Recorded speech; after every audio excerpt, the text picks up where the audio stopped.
మనం కూడా ప్రభుకు కావాలి. మనం దేని చేత కట్టబడి ఉన్నాం? అది ప్రశ్న. ఆడిదా కట్టబడి ఉంది. ఇప్పుడు మనం కూడా కొన్ని కట్టబడి ఉన్నాం. పాపం, వ్యభిచారం, జారత్, మితములు, భేదములు, అల్లరులు, కొట్లాట్లు, ప్రతి ఒక్క క్రైస్తవుడు కూడా ప్రతి ఒక్క బంధించబడి ఉన్నాడు. అందుకే ప్రభు అంటాడు, వాడు నాకు కావాలి అని ఈ రోజున మనతో మాట్లాడుతున్నాడు. దేవునికి స్తోత్రం. ఈ వాక్యం వింటున్నప్పుడు నువ్వైనా నేనైనా దేని చేత కట్టబడి ఉన్నాం అది తీసుకోండి లెక్కల్లో. దేని చేత కట్టబడి లేను అని అంటే కనుక మరి ప్రభు నిన్ను ఎందుకు అడుగుతాడు? కావాలని రోజు నన్ను అడుగుతున్నాడు. అబ్బే, ఆయన నన్ను కావాలనుకోవడానికి నా అబద్ధకుడిని, నాలో పాపము లేదని చెప్పేవాడు అబద్ధకుడు అని. కాబట్టి ఖచ్చితంగా ఈ వాక్యం మనతో మాట్లాడడం ఏదో దానితో అది అంతరంగం, బాహ్యంగా కనబడే పాపమా అని. నా పక్కన ఉన్నవారు కూడా నా మనసులో ఏముందో తెలియదు. దేవుని యొక్క పరిశుద్ధ నామమును బట్టి అందరికీ వందనాలు. మనందరం వాక్యంలోనికి వెళ్ళిపోదాం. మార్కు గారు రాసిన పుస్తకం దగ్గరికి వచ్చండి. 11వ అధ్యాయం మొదటి నుంచి చూడండి. వారు యెరూషలేమునకు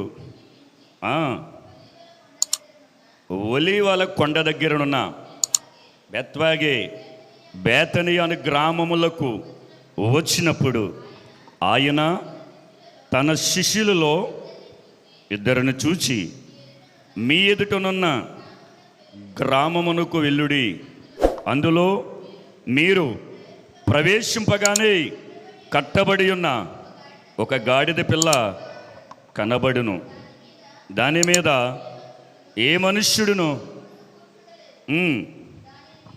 దానిని విప్పి తోలుకుని రండి.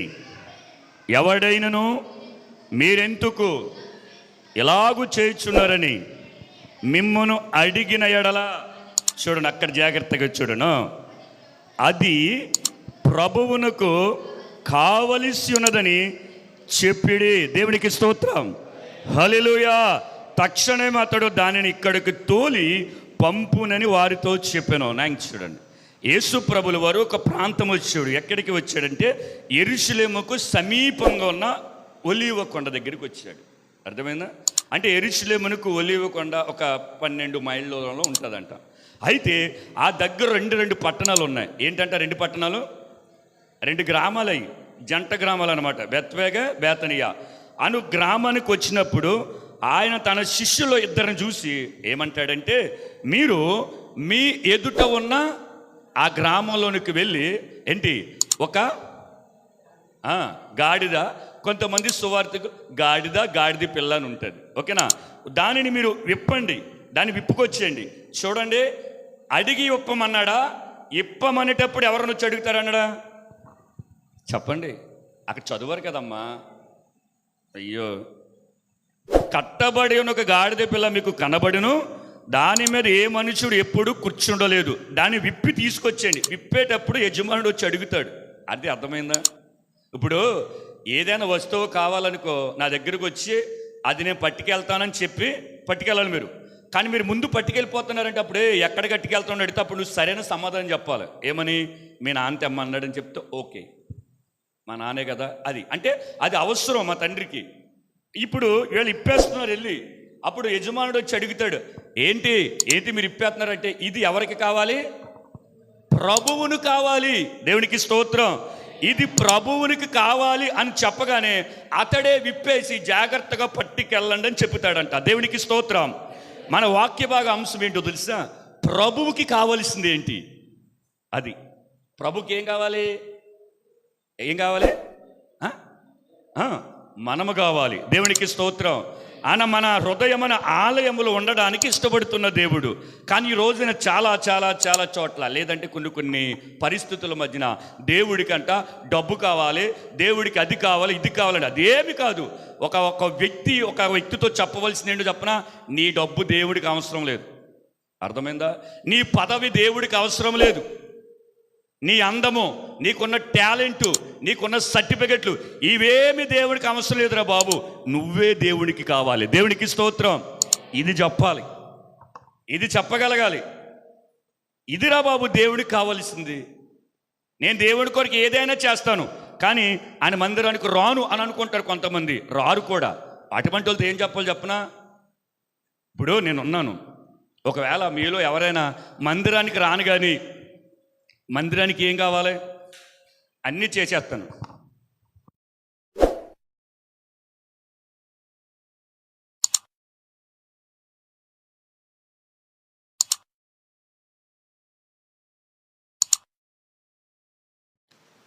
నేను అన్నీ చేసేస్తాను, కానీ రాను మందిరానికి అని అంటే నేనేం చెప్తాను తెలుసా? నీది ఎవరికి అవసరం లేదు. నేనే కాదు, ఎవరైనా సరే చెప్పవలసిన మాట తెలుసా? ఒరే, నీ వెనకాల ఉన్న దేవుడికి అవసరం లేదు, నువ్వే దేవునికి కావాలని చెప్పాలి. దేవునికి స్తోత్రం. ఇప్పుడు నువ్వే దేవుడికి కావాలని చెప్పాననుకో, ఇప్పుడు అతడు ఇచ్చేది నాకు ఏది అవసరం లేదు. ఎందుకు? దేవునికి ఏమీ అవసరం లేదు. దేవుడికే వాడిచ్చి అవసరమైనప్పుడు నాకెందుకంట? నా మాట అనబడుతున్నా, నా ఎంక చూడండి. అవునా కదా? కానీ కొందరికి అలా కాదు, నువ్వు వచ్చినా రాకపోయినా పర్లేదు, నువ్వు ఇచ్చేయి, నేను దాచేసుకుంటాను అని అన్నవాళ్ళు ఉన్నారు ఈ రోజుల్లో. కానీ ముక్త కంఠంతో సూటిగా చెప్పాలి, నువ్వే దేవుడికి కావాలి. ఏంటంట? ఆడు ప్రభుకి కావాలి. ఇది చెప్పాలి. ఇది చెప్తే వచ్చేయన్ని కూడా ఆగిపోతాయి. అది కరెక్ట్ కాదు. అది ఇక్కడ ప్రభు చెప్తున్నాడు, అది ప్రభువుకి కావలసిన చెప్పండి. అది చెప్తే ఆ వ్యక్తి విడిపిస్తాడు. చూడండి, గాడిద దేనికి చెప్పండి? గాడిద దేనికి గుర్తు? బరువులు మోస్తుంది. కానీ గాడిద చాలా వినయము కలిగినది. ఇప్పుడు ఈయన గాడిద ఎందుకు ఎక్కాలి? అది మీకు 2 నిమిషాలు చెప్పి నేను వాక్యంలోనికి వెళ్ళిపోతాను. యేసు ప్రభులో గాడిద ఎందుకు ఎక్కాలి? జకర్యాలోనే ఉంటుంది. జకర్యాలోనా ఏమని ఉంటుంది? నీ రాజు గాడిదెక్కి సాత్వికుడుగా దీన మనసు కలిగిన వాడిగా వచ్చుచున్నాడని ఉంది, ప్రవచనం ఉంది. ఇప్పుడు ఎవరైనా సరే ఒక పట్టణంలోనికి వెళ్ళేటప్పుడు ఏంటి, రాజులు ఏమెక్కుతారు? రాజుల రథం ఏంటి?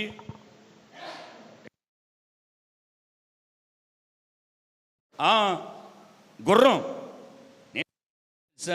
మీకు విషయం చెప్తాను, గుర్తుంచుకోండి. ఏదైనా తెలిసినప్పుడు లోపల ఉంచుకున్నట కంటే పైకి చెప్పాలి. ఒకవేళ లోపల సత్యమే మీకు తెలుసు, నేను ఏదైతే అడిగానో దానికి సమాధానం సత్యమే, సత్యాన్ని మీరు అనిచేసినట్టు ఉంటుంది తెలుసా? బయటికి రావాలి. అది థియాలజీ, అది బైబిల్ క్లాసులు తెలుసా? ఏదైతే హృదయం నిండింది నోరు మాట్లాడదని మాట్లాడదు, అంతేగాని సత్యం తెలిసి కూడా అంటే గుర్రం అంటారు, కుక్క అంటారు, తెలదు నాకు. నేర్చుకోండి. ఎందుకు చెప్తున్నా? ఒకవేళ ఎలాగంటే మీకు బాధ కలిగినా నేను ఏం అభ్యంతరపడను, ఎందుకంటే నేను ఆ పరిస్థితుల నుంచి వచ్చాను కాబట్టి.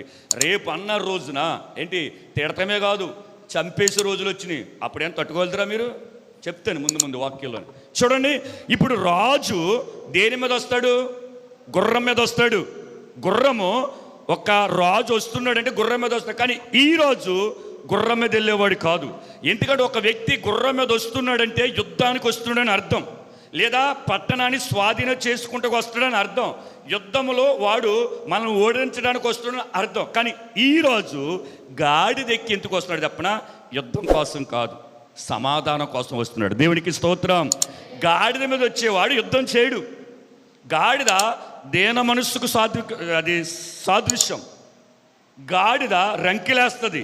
గాడిద గుర్రం వేగంగా పరిగెడుతుంది.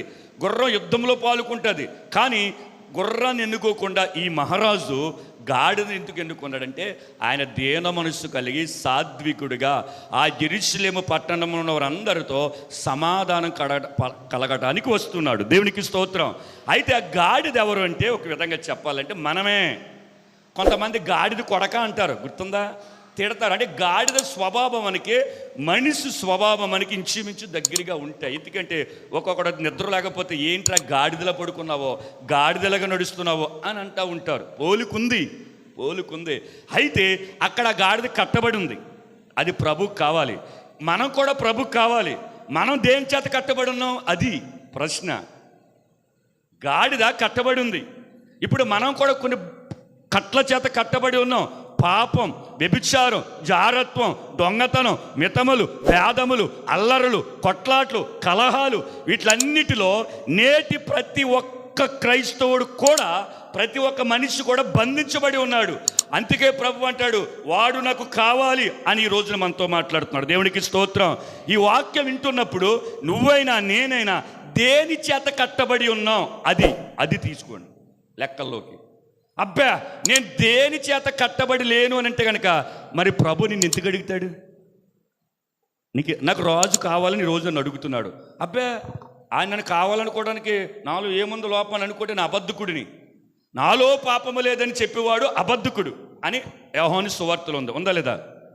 కాబట్టి ఖచ్చితంగా ఈ వాక్యం మనతో మాట్లాడుతుందంటే మనం ఏదో దానితో బంధించబడి ఉన్నాం. అది అంతరంగంలో పాపమని, బాహ్యంగా కనబడే పాపమని. నా పక్కన ఉన్నవారు కూడా నా మనసులో ఏముందో తెలియదు, దాని చేత నేను బంధించబడి ఉన్నాను. కానీ అక్కడ గాడిదని కట్టేసింది తాళ్ళుతో యజమానుడు కట్టేశాడు. కానీ మనల్ని కట్టేసింది ఎవరు? అపవాది. వాడి యొక్క కబంధస్తములో బంధించేశాడు. ఇప్పుడు ప్రభు అంటాడు, ఆడు నాకు కావాలి అన్నాడంటే అపవాది వదిలేయవలసిందే. దేవుడికి స్తోత్రం. యజమానుడు ఎలాగైతే తోలి పంపించాడో అపవాది, దుష్టుడైన సాతానుడు, ఓహో ఈడి మీద యేసయ్య కొన్నడింది, తీసుకెళ్ళండి. దేవునికి స్తోత్రం. హల్లెలూయా. అలాగ దేవుడు యేసయ్య ఈ రోజున కోరుకుంటున్నాడు మనల్ని. అక్కడ ఉంది కదా, అది ఆయనకు కావాల్సి ఉన్నది అంటే కోరుకున్నాడు, అంటే ఇష్టపడ్డాడు. ఈ పదాలను వస్తాయి కదా, వస్తాయి. దేవుడు మనము కావాలి అని కోరుకున్న తర్వాత మనం ఏ పరిస్థితి నుంచి మనం విడిపించబడి ఎల్లుంటాం సార్ ఆలోచించండి. సరే విడిపించబడింది, గాడిద వచ్చిందండి, గాడిద పిల్ల వచ్చింది. యేసయ్య గాడిద పిల్ల ఎక్కాడు. ఏటి చిన్నది ఎక్కాడు. ఆ గాడిద మీద ఎప్పుడు ఎవడునూ కూర్చోలేదు. ఆ గాడిద మీద ఎవరు కూర్చోలేదు. యేసు పెట్టిన సమాధులు ఎవరిని పెట్టలేదు. చూసారా, యేసయ్య అంటే దేవుడు కాబట్టి ఆయనకు ఒక ప్రత్యేకత. అయితే ఆయన కూడా తన పిల్లల్ని ఒక ప్రత్యేకమైన విధానంలో చూడాలనుకుంటాడు. ఎలాగా? మనము ఒకప్పుడు ఎవడో ఒకటి కింద ఉన్నాం, ఏదో ఒక పాపములో ఉన్నాం. ఇక్కడ ఈ గాడిదైతే ఎవడో కూర్చోలేదు, కానీ మనము నానా విధాల మీద పాపములు ఉన్నవారమే. కానీ యేసయ్య కోరుకుని చెప్పిన, విడిపించబడిన తర్వాత ఇంకా నీ మీద ఎవ్వడికి అధికారం ఉండకూడదు. దేవునికి స్తోత్రం. నువ్వు దేనికి దాసోహం కాకూడదు. ఆయన అనాలి ఇప్పుడు చెప్పిన, ఇదిగో ఇడిపించబడిన తర్వాత నేను ఎవడు ఎక్కని గాడిద ఎక్కాను. అయితే నా కుమార్తెను విడిపించిన తర్వాత, విడిపించిన నాటి నుంచి నేటి వరకు కూడా నేనే దేవుడై ఉన్నాను. దేవునికి స్తోత్రం. ఎవరిని ఆరాధన చేయలేదు, ఎవరికి శిరస్సు వంచలేదు, పాపములోనికి మళ్ళలేదు, శాపములోనికి వెళ్ళలేదు, అతిక్రమములు చేయలేదు, వ్యభిచారం చేయలేదు, జారత్వం చేయలేదు, ఎప్పుడు చేయలేదు అన్న సాక్ష్యం మనం పొందుకోవాలి. దేవునికి స్తోత్రం. చూడండి, గాడిద వచ్చింది, గాడిద ఎక్కేసాడు యేసయ్య. ఎక్కేసిన తర్వాత ఇప్పుడు ఊళ్ళోకి ఎంటర్ అవుతాడు. యెరూషలేములోనికి ఎంటర్ అయ్యేటప్పుడు ఏం చేశారు ప్రజలు? బట్టలు పరిచారు, గాడిద మీద పరిచారు. గాడిద వెళ్తుంటే ఆ దారి పొడుగున పరిచారు. ఇప్పుడు మీరు అడుగుతాను, చెప్పండి, వాళ్ళు వేసే బట్టల మీద, వాళ్ళు వేసిన వస్త్రాల మీద, వారు వేసిన కొమ్మలు ఏంటయ్యి? అంజూరపు కొమ్మలు, మట్టలు వేశారు. గాడిద నడిచిందా యేసయ్య నడిచాడు? చెప్పండి. గాడిద నడిచింది. నేను అనుకుంటాను, మంగచార్య గారు మాట అంటాడు, యేసయ్యను మోసే గాడిదని నేను అంటాడు. దేవునికి స్తోత్రం. మనందరము కూడా యేసయ్యను మోసే గాడిదలుగా ఉందుము గాక. దేవునికి స్తోత్రం. ఇప్పుడు ఆ గాడిదలు అడిగట్టుగానే, నా భాషలో చెప్తాను, అడిగట్టుగానే పట్టు చీరలు ఎత్తన్నారు అనుకుందాం. ఇప్పుడు గాడిద అనుకుంటుంది, రే కట్టబడి ఉన్నాను మొన్నటిదాకా, నా యజమానుడు మేత ఎత్తనే తిన్నాను, కడుపు కాల్చుకున్న సందర్భాలు ఉన్నాయి. ఇదేంటి విప్పిన తర్వాత ఈ ఆనంద ధ్వనులేంటి? ఓసన్న జయమంటున్నారు, ప్రజలేంటి అటుపక్క ఇటుపక్క నాకు స్వాగతం పలుకుతున్నారు, నేను అడిగేసేటప్పటికి చీర మార్చేస్తున్నారు ఏంటి అని అనుకుంది గాడిద. మరి అప్పటి వరకు ఉందా గాడిదకి అనుభవం? లేదండి. ఎప్పుడైతే గాడిద నడుస్తూ ఉంటుంటే చీర వెనకల చీర వేసేసుకుని కొమ్మలేసి వారు చేస్తూ ఉంటే ఇది అనుకుందంట గాడిది, ఏంటి అసలు నా పాదాలకి మట్టి తగలకుండా బట్టలు పరిచేస్తున్నారేంటి అని అనుకుని కొద్ది దూరం వెళ్ళిన తర్వాత అప్పుడు దానికి అర్థమైంది గాడిద, అరే నన్ను బట్టి కాదు, నా మీద ఉన్న యేసయ్యను బట్టి నాకు ఈ ఘనత వచ్చింది అన్న. దేవునికి స్తోత్రం. హల్లెలూయా. అది గాడిద గ్రహించగలిగింది. ఈనాటి గాడిదలమైన మనము యేసయ్య మనలో ఉన్నాడని, యేసయ్య మనతో ఉన్నాడని గ్రహింపు లేక ఏంటి ఏదైతే విడిచిపెట్టి వచ్చామో దాని వైపుకి మరలా తిరిగిపోతా ఉన్నాం మనం. అర్థమైందన్నమాట. గాడిదకి అంత ఘనత ఎలాగొచ్చింది? యేసయ్య గాడిద మీద ఇక్కడి కాబట్టి వాళ్ళు వేసే బట్టల మీద యేసయ్య నడుస్తలేదు, గాడిద నడుస్తుంది. దేవునికి స్తోత్రం, హల్లెలూయా. ఈ లోకంలో మనకి ఘనత వచ్చినా ఏమొచ్చినా అది మన వల్ల కాదు సుమా, మన టాలెంట్ వల్ల కాదు. నువ్వు పాట పాడినా, వాక్యము చెప్పినా, ఆరాధన చేసినా, పరిచర్య చేసినా, నువ్వు ఏది చేసినా నీలో యేసయ్య ఉన్నాడు కాబట్టి నీకు ఆ ఘనత వచ్చింది. దేవునికి స్తోత్రం. అంతేగాని నాకు మాట్లాడటం వచ్చు, నాకు పాట పాడటం వచ్చు, నాకు పరిచయం నేను చేసినట్టు ఎవడో చేయడు అని ఒకవేళ అనుకున్నామనుకో, ఏంటి ఎక్కడి నుంచి అయితే విడిపించుకొచ్చో మళ్ళీ అక్కడ గెద్దలాగా తనకి వెళ్ళిపోతాడు. కాబట్టి యేసయ్య కోరుకున్నది గాడిదని, అవునా ఆ రోజులు. కానీ ఇప్పుడు ఆ గాడిద స్వభావం కలిగిన మానవుడిని దేవుడు కోరుకుంటున్నాడు. మనం కట్టబడి ఉన్నామండి, మనం ఖచ్చితంగా కట్టబడి ఉన్నాం. మీకు మీరు గుండెల మీద చెయ్యేసుకోండి, ప్రార్థన చేద్దాం ఉదయకాలం అని అనుకుంటాం, కానీ నువ్వు చెయ్యలేవు. కారణం నువ్వు దేనికి కట్టబడి ఉన్నావు. చాలా తేలికగా, చాలా సునాశంగా, అంటే చాలా తేలిక ఇక్కడ తీసి అక్కడ పెట్టేసి అంత తేలికగా క్రైస్తవులు ప్రార్థన మానేశారు. అంటే ఈ ప్రార్థన కాదు, వ్యక్తిగత ప్రార్థన. దేవుడితో మాట్లాడే సంభాషణ 100కి 75% మానేశారు తెలుసా. వారు చేసే పనిలో ఎంత నమ్మకంగా చేస్తారో, ఎందుకంటే లాభం వస్తుంది కాబట్టి. కానీ దేవుడితో మాట్లాడే విషయంలో ఏంటి అస్సలు ఏమాత్రము కూడా ఆతృత ఉండదు. కారణం నేను ఎందుకు చెప్తున్నానంటే ప్రార్థన పరిస్థితులు మారుస్తుంది. దేవుడికి స్తోత్రం. ప్రార్థన దేవునికి నిన్ను సమీపంగా తీసుకొస్తుంది. అలాగ ప్రార్థనలుగా నువ్వు నేను గడపగలిగితే ఒక రోజున మరణం వస్తుంది. అది ఎలాగొస్తుందో తెలీదు, యాక్సిడెంట్ వస్తుందో తెలీదు, క్రీస్తు కొరకు నుంచి చంపేస్తారో తెలీదు, ఏదైనా సరే మరణం వస్తుంది. కానీ క్రైస్తవులకు వచ్చే మరణము, క్రీస్తుని ఎరగని వారికి వచ్చే మరణం ఎంత వ్యత్యాసం ఉందో తెలుసా. వారు భయపడతారు, కానీ క్రీస్తుని కలిగిన వారు మరణాన్ని కౌగులించుకుంటారు. దేవునికి స్తోత్రం. ఎందుకని అడగరే నన్ను, ఎందుకని అడగరే. ఇక్కడ ఈ మరణం ఎడబాటు సర్వోన్నతుని దేవుని ఒడిలో పాడేస్తుంది కాబట్టి. దేవునికి స్తోత్రం. ఈ లోకంలో మరణం ఎడబాటు క్రైస్తవుడికి ఎంత సంతోషం అంటే, ఇన్ని సంవత్సరాల నా నిరీక్షణ, ఇన్ని సంవత్సరాలు నా భక్తి, నా పరిశుద్ధతను కాపాడుకున్నానే, ఏమో రేపొద్దున కోల్పోతానేమో, ఈరోజు చనిపోతే ప్రభు దగ్గరికి వెళ్ళిపోతాను అనుకుంటాడు. దేవునికి స్తోత్రం. అదే అండి క్రైస్తవుడికి మరణం అంటే భయం ఉండదు. మరణం అంటే భయం ఉండదు. క్రీస్తు అంటే ఎరగని వాడికి, నిరీక్షణ లేని వాడికి, నిత్యత్వం ఉందని తెలియని వాడికి మరణం ఎలాగుంటుందో తెలుసా. ఆడికి పెద్ద భయంగా ఉండి ఎక్కడికెక్కడికో పరిగెత్తేదని చూస్తాడు. మీరు ఒక మాట చెప్పండి, మరణం ఒక మనిషిని కౌగులించుకోవాలనుకుంటే ఆడు ఎక్కడికి వెళ్ళినా సరే, చెప్పండి మీకు ఒక విషయం చెప్పి వెళ్ళిపోతాను ముందుకి. ఒక స్నేహితుడి దగ్గరికి ఇల్లు కట్టి ఇల్లు ఓపెనింగ్ జరుగుతుంది కదా, తన స్నేహితుడిని పిలిస్తే ఇల్లంతా చూపించాడు. ఇల్లు ఎలా కట్టాడు తెలుసా. గోడలో బయట నుంచి దాడి చేసి, గ్రానైట్ అంటే బాంబులతో దాడి చేసి గోడలు ఏం పగలవు అంతలాగా దాన్ని కట్టి మొత్తం చుట్టూతో కూడా ఫుల్ సెక్యూరిటీ. దొంగ అనేవాడు కాదు, వెపన్స్ ఏది కూడా లోపలికి రాదు, అంత పక్కడబందికి ఇల్లు కట్టి చూపిస్తున్నాడు. చూసావా ఇల్లు ఎంత బాగా కట్టానో, అస్సలు చీమ కూడా వస్తే తెలిసిపోద్ది, అంత టెక్నాలజీతో నేను కట్టాను అని ఆ ఇంటి యొక్క నిర్మాణం గురించి, దాని యొక్క సెక్యూరిటీ గురించి అంతా చెప్పేటప్పటికి వెళ్ళిపోతూ స్నేహితుడు అన్నాడంట, చాలా బాగా కట్టావురా, అస్సలు ఎవరు కూడా ఎంత కూడా సమీపించలేనంత సెక్యూరిటీతో కట్టా. కానీ ఒక మాట చెప్తాను అన్నాడంట. ఏంటంటే మరణం మట్టుకు రావటానికి అవకాశం ఉందన్నాడంట. దేవునికి స్తోత్రం. అంటే నువ్వు దేన్నైనా సరే ఆపగలవేమో, కానీ నువ్వు ఎంతకంటే 10 అడుగులు మందం కలిగిన గోళ్ళ కట్టినా సరే మరణం మట్టుకు ఆపలేవు. మరణం వచ్చేస్తుంది, ఎక్కడికైనా వచ్చేస్తుంది.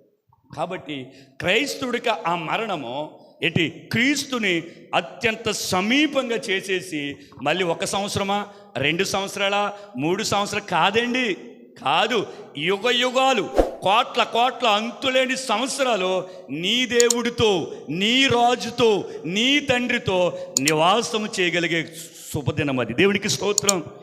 ఎంతమందికి ఇష్టంగా ఉంది చెప్పండి? ఎంతమందికి? అందరికీ.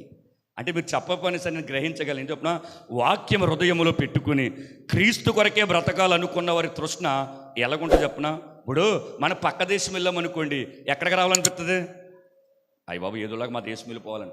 ఊరు వెళ్తే మా ఊరు ఎప్పుడు వెళ్ళిపోదామా అనిపిస్తూ ఉంటుంది, ఎవరికైనా అనిపిస్తుంది.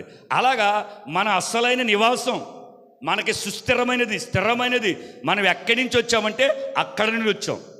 ఇప్పుడు అక్కడికి వెళ్ళాలన్న ఆశ నిజమైన క్రైస్తవుడికి, అంటే నేను అక్కడి నుంచే వచ్చాను అని ఎరిగిన వాడు మాత్రమే అక్కడికి వెళ్ళడానికి ఇష్టపడతాడు. అంతేనా? అవే మీది ఏ ఊరయ్యా అంటే కిరణ్ ముప్పారం వెళ్ళిపోతాను అంటాడు తప్ప పంగిడి వెళ్ళిపోతాను అంటాడా? అన్నాడు. మనము పంగిడి వెళ్ళిపోతాం అంటే తప్ప కానీ ముప్పారు వెళ్ళిపోతాం మనమా అంటామా? అను.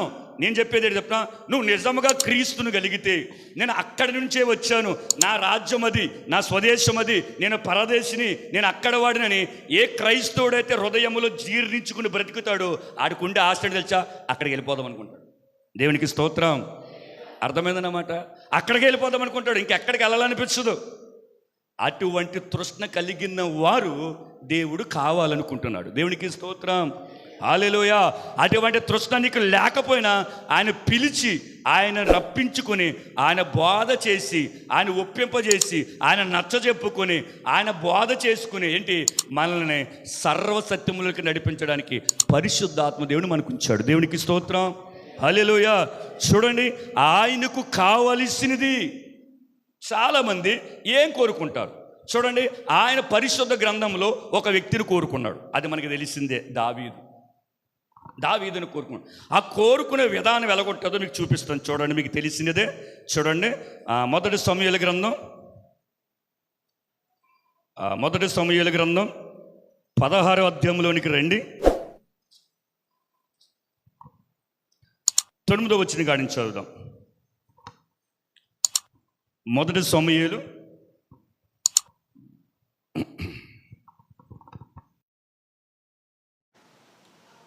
237 పేజీ 16వ అధ్యాయం 9వ వచనం. అప్పుడు యెషయి షమ్మానును పిలవగా అతడు, యెహోవా ఇతనును కోరుకోలేదని చెప్పాను.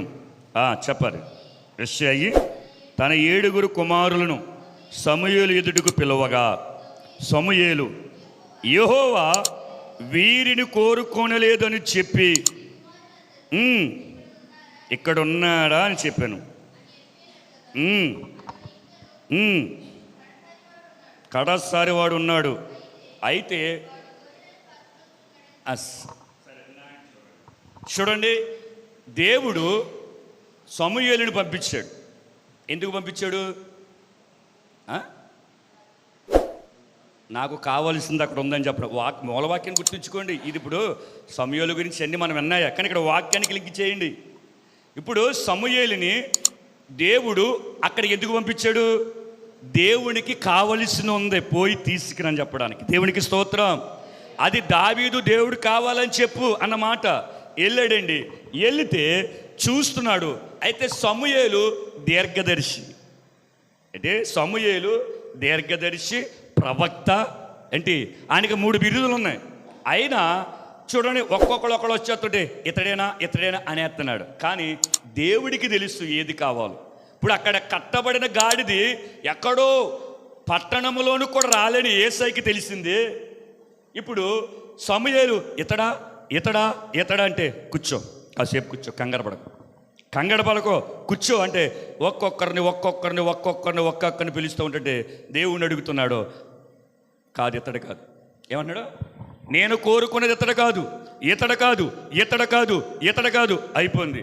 సమూయేలుకై ఉంటుంది, అయ్యో ప్రభా ఏంటి ఇతడు కాదు అంటే అసలు వీళ్ళని చూస్తుంటే నాకంటే ఎత్తరగా ఉన్నారు, యుద్ధశాలీలు, బలం కలిగిన వాళ్ళు, కండలు తిరిగిపోయారు, ఏళ్ళ కాదని ఇంకా నువ్వు ఎవరిని అడుగుతున్నావంటే, నువ్వు కాసేపు కూర్చో అన్నాను. కూర్చున్న సమూయేలు అడుగుతున్నాడు, ఏళ్ళైనా ఆయన ఇంకా నీకు ఎవరైనా ఉన్నారా? ఎందుకంటే వీళ్ళెవరో కాదంట ప్రభుకు కావాల్సింది. వీళ్ళెవరో కాదంట.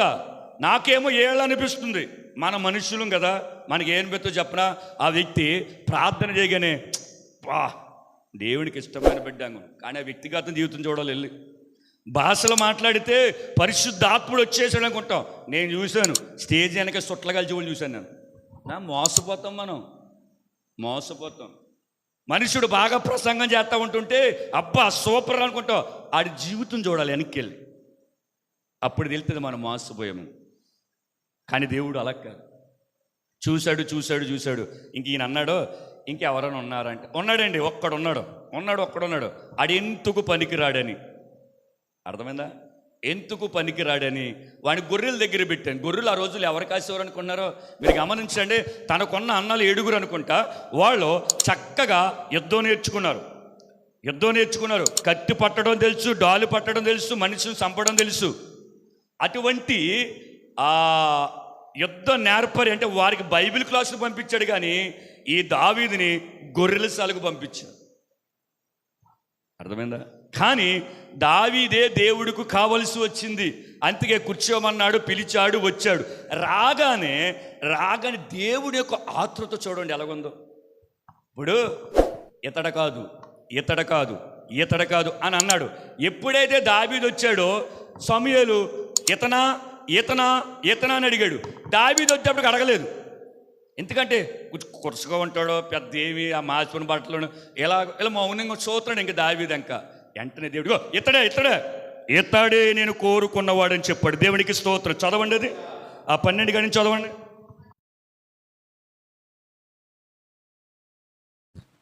చదవండి 12 చూడండి. అతడు వాని పిలవనంపి లోపలికి తోలుకు వచ్చును. అతడు ఎర్రని వాడును, చక్కని నేత్రములు గలవాడును, చూచుటకు సుందరముడని ఉండెను. అతడు రాగానే నేను కోరుకున్నవాడు ఇతడే. నాకు చూడండి ఏమన్నాడు దేవుడు. నేను కోరుకున్నవాడు ఇతడే. తర్వాత ఏమన్నాడు? ఇప్పుడు చెప్పండి నాకే. లేచి అన్న పదం కాడ ఆగదు ఒకసారి. ఇలా నుంచున్న సమూయేలు ఒక్కొక్కరిని పిలిచినప్పుడు అభిషేకించేద్దామని నుంచున్నాడు. దేవుడు ఏమన్నాడు? ఈడు కాదు నాకు కావలసింది అని చెప్పాడు. అందరూ అయిపోయారు. ఇంకెవరున్నారు? ఉన్నాడు ఒకడు గొర్రెల దగ్గర కదా. గొర్రెల దగ్గర కాసుకున్నాడు. ఏముంటాడని చెప్పేసి సమూయేలు కూర్చున్నాడు. దావీదు వచ్చినా సరే సమూయేలు లెగలేదు అక్కడ. అర్థమైందా? లేగలేదు. ఎందుకంటే ఈడు కాదులే, ఇటువంటి దేవుడు ఏం కోరుకుంటాడు, ఇటువంటి కోసం ఎక్కడి నుంచో నన్ను ఇక్కడ పంపించాడు అని అనుకున్నాడొచ్చు. కానీ దేవుడు అని చెప్పనా, ఇదిగే ఇతడని నేను కోరుకున్నాను, నువ్వు లేచి అతడిని అభిషేకించు. దేవునికి స్తోత్రం. వాడి సహోదరులు వాటిని అభిషేకించు. మీకు అర్థమైందా? విన్నారా? బాగా అర్థమైందా?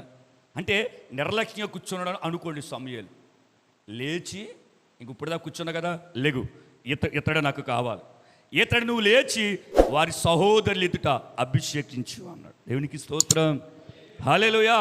మనము కూడా ఎప్పుడైనా సరే దేవుడికి ఇష్టంగా మనం బ్రతికితే, దేవుడు కోరుకున్నట్లుగా మనం బ్రతకాలంటే, దేవుడు పిలవక ముందు దేవుడు పిలిచిన తర్వాత మనకి ఏదైతే పని ఉందో ఆ పనిలో నమ్మకస్తుడుగా మనం ఉంటే, నువ్వు ఎక్కడున్నా సరే దేవుడు పిలిపిస్తాడు. దేవునికి స్తోత్రం. అది ఏ పనైనా సరే. ఇరిమియా గ్రంథంలో మాట ఉంటుంది, నీవు పని చేసే చోట నీ యజమానుడికి లోబడు. ఒకవేళ వాడు నిన్ను తిట్టే ఉద్యోగం నుంచి తొలగిపోకని ఉంటుంది.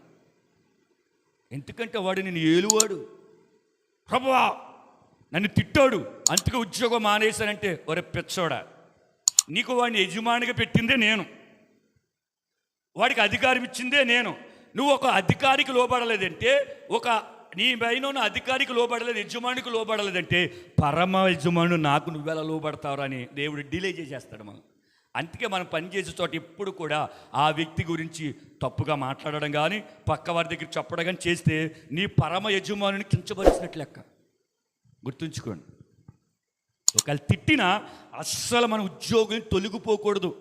నిన్ను ఏలువాడు నిన్ను తిడితే ఉద్యోగం తొలగిపోకూడదు. ఇర్మియా గ్రంథం తొలగిపోకూడదండి. అలాగ మనం లోబడితే, ఈ యజమానుడికే లోబడితే పరమ యజమానుడు చూసి అబ్బా పిలిచి మనల్ని హెచ్చిస్తాడు. తండ్రికి లోబడ్డాడు, ఒరే నువ్వు గొర్రెలుగా అన్నాడు. అలాగే తండ్రి కానీ గొర్రెలుగా వేశాడు. అడిగాడు దావీదు, వాళ్ళేమో పెద్ద పెద్ద చదువులు చదివించో, వారికి బైబిల్ క్లాసుకి పంపించో, నేను గొర్రెలుగా అయినా అని అనలా. తండ్రి చెప్పిన మాటకి దావీదు విధేయుడైపోతే తండ్రి అనే దేవుడు అనుకున్నాడు. ఈ భూ సంబంధమైన తండ్రికి ఎంత లోబడిపోయాడంటే దావీదు, పరమ తండ్రిని నేను చెప్తే నాకెంత లోబడిపోతాడని చెప్పేసి దావీదును కోరుకున్నాడు. దేవునికి స్తోత్రం, హల్లెలూయా. ఇతడే దేవునికి కావాలి. ఎవరు మరి? ఏడుగురు పరిస్థితి ఏంటి?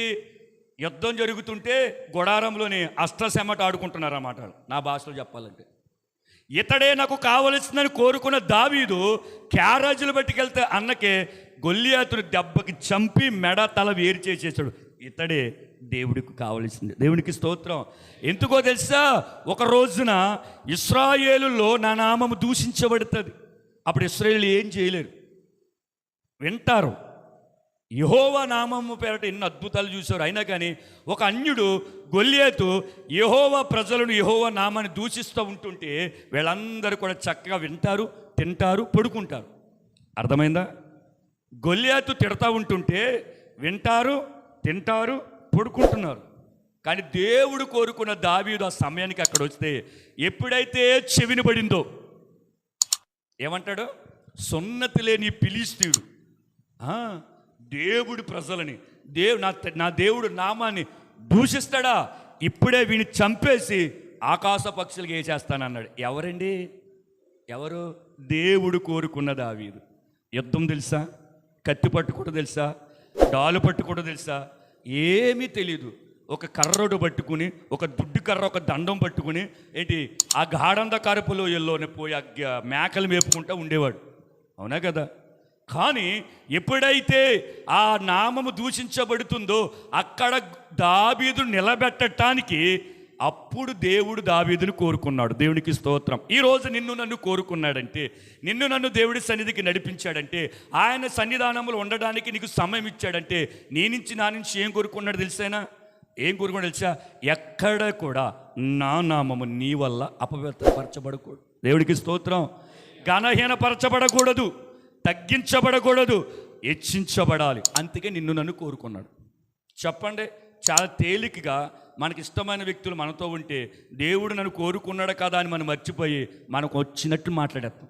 ఏమే, ఓలే, వస్తే ఉండవు పదాలు మాట్లాడేస్తారు. వాళ్ళు ఏది చెప్తే దానికి చెవి ఇచ్చేస్తారు. ఇచ్చిందే కాకుండా వాళ్ళు ఏది చెప్తే అది అవునే. బైబిల్ ఏమన్నా చెప్పనా? నీ పరును వాడి మాటల్లో నువ్వు పాలి భాగస్తులు కాకు సుమి. పాపం అది. అంటే వాడు ఏదంటే దానికి సై అంటే నువ్వు అంగీకరించినట్టు లెక్క. నువ్వెవరు? నిన్ను కోరుకున్నది ఎందుకు? నిన్ను ఇష్టపడింది ఎందుకు? నిన్ను నన్ను కావాలనుకున్నాడు కదా దేవుడు. ఎందుకు? వాళ్ళు ఏది చెప్తే దానికి నువ్వు అంటాక, వాళ్ళ మాటల్లో నీ మాట కలిసిపోవడానిక, వాళ్ళ నడకలో నీ నడక కలిసిపోవడానిక, వాళ్ళు వెళ్ళిన చోటక నువ్వు వెళ్ళిపోవటానిక, వాళ్ళు తినేసింది తినేటానిక, వాళ్ళు కట్టుకున్నట్లుగా నువ్వు కట్టుకోవడానిక. అలాగైతే కాదు. దావీదుని పిలిచాడు. పిలిచిన కార్యం ఏంటి తెలుసా?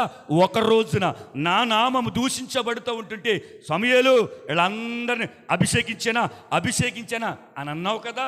నేను ఎందుకు కోరుకులు తెలుసా? నేను ఎందుకు కోరుకులు తెలుసా? నన్ను తిడుతుంటే కూడా వీళ్ళ మౌనంగా ఉంటారు. కానీ ఇదిగో నేను కోరుకున్న దావీదు ఉన్నాడే, రోషం వచ్చేస్తుంది. రోషం వచ్చేస్తుంది. ఆ రోజు దావీదు గొల్లియాతుని చంపాడు. కానీ ఈ రోజున క్రీస్తు రక్తము చేత కడగబడిన మనము మన శత్రువైన అపవాది కలుగు చేస్తున్న శరీర ఇచ్చలను చంపేయాలి మనం. దేవునికి స్తోత్రం. పౌలు ఏమంటాడంటే, రోమపత్రులు ఉంటుందా, చంపేయండి అన్నాడు. ఏం చంపేమన్నాడు? శరీరచ్చలను చంపేయండి. దావీదు గొల్లియాతుని చంపాడు, మనము శరీరిచ్చలను చంపాలి. ఏంటి శరీరిచ్చలు? చెప్పండి. చూస్తే పాపం చేయాలనిపిస్తుంది, చూస్తే దొంగతనం చేయాలనిపిస్తుంది, చూస్తే పురుషుని చూస్తే స్త్రీకి అనుభవించాలని ఉంటుంది, స్త్రీని చూస్తే పురుషుడికి అనుభవించాలని ఉంటుంది. చంపే. ఎందుకు తెలుసా? దేవుడు నిన్ను కోరుకున్నాడు. దేవుడికి నువ్వు కావాలి. దేవుడికి నువ్వు ఇష్టమైన వాడు, ఇష్టమైన దాను. చంపే. నువ్వు చంపకపోతే అది నిన్ను చంపేస్తుంది. చంపేస్తుందా? పాపాన్ని కనుక మనం చంపకపోతే పాపము మనల్ని చంపేస్తుంది. పాపం వల్ల వచ్చే జీతము నిత్య జీవమా, నిత్య జీవమా, మరణం. మరణం, ఈ మరణము దేవుడి నుంచి నేను ఎడబాటు చేస్తుంది. నేను చెప్పాను కదా ఇందాక, ఈ లోక సంబంధమైన మరణం దేవునికి దగ్గర చేస్తుంది. కానీ క్రీస్తు నందు లేని మరణం దేవుడికి దూరంగా చేసి నిత్య నరకాగ్నిలో యుగ యుగాలు అక్కడే ఉంటాం. అవసరమా మనకి? చెప్పండి, అవసరమా? దేవుడు కోరుకున్నాడు అని చెప్పడానికి మీకు రుజువులు ఇయ్యి. దేవుడు కోరుకోకపోతే ఇక్కడ ఉండవు. దేవుడు కోరుకోకపోతే నువ్వు దేవుని బిడ్డగా బ్రతకలేవు. దేవుడు కోరుకున్నాడంటే ఏదైనా ప్రతికూలమైన పరిస్థితుల్లోగా నిలబడైతే మనం గుర్తుంచుకోండి, ఎలాగుండదు తెలుసా? దేవుడు నన్ను కోరుకున్నాడని చెప్పేసి మనము ఆయన చిత్తానుసరంగా మనం నడుచుకోవాలి. దావీదు వచ్చాడు, విన్నాడు, మా అన్నలకి లేదు బాధ, నాకేంటి?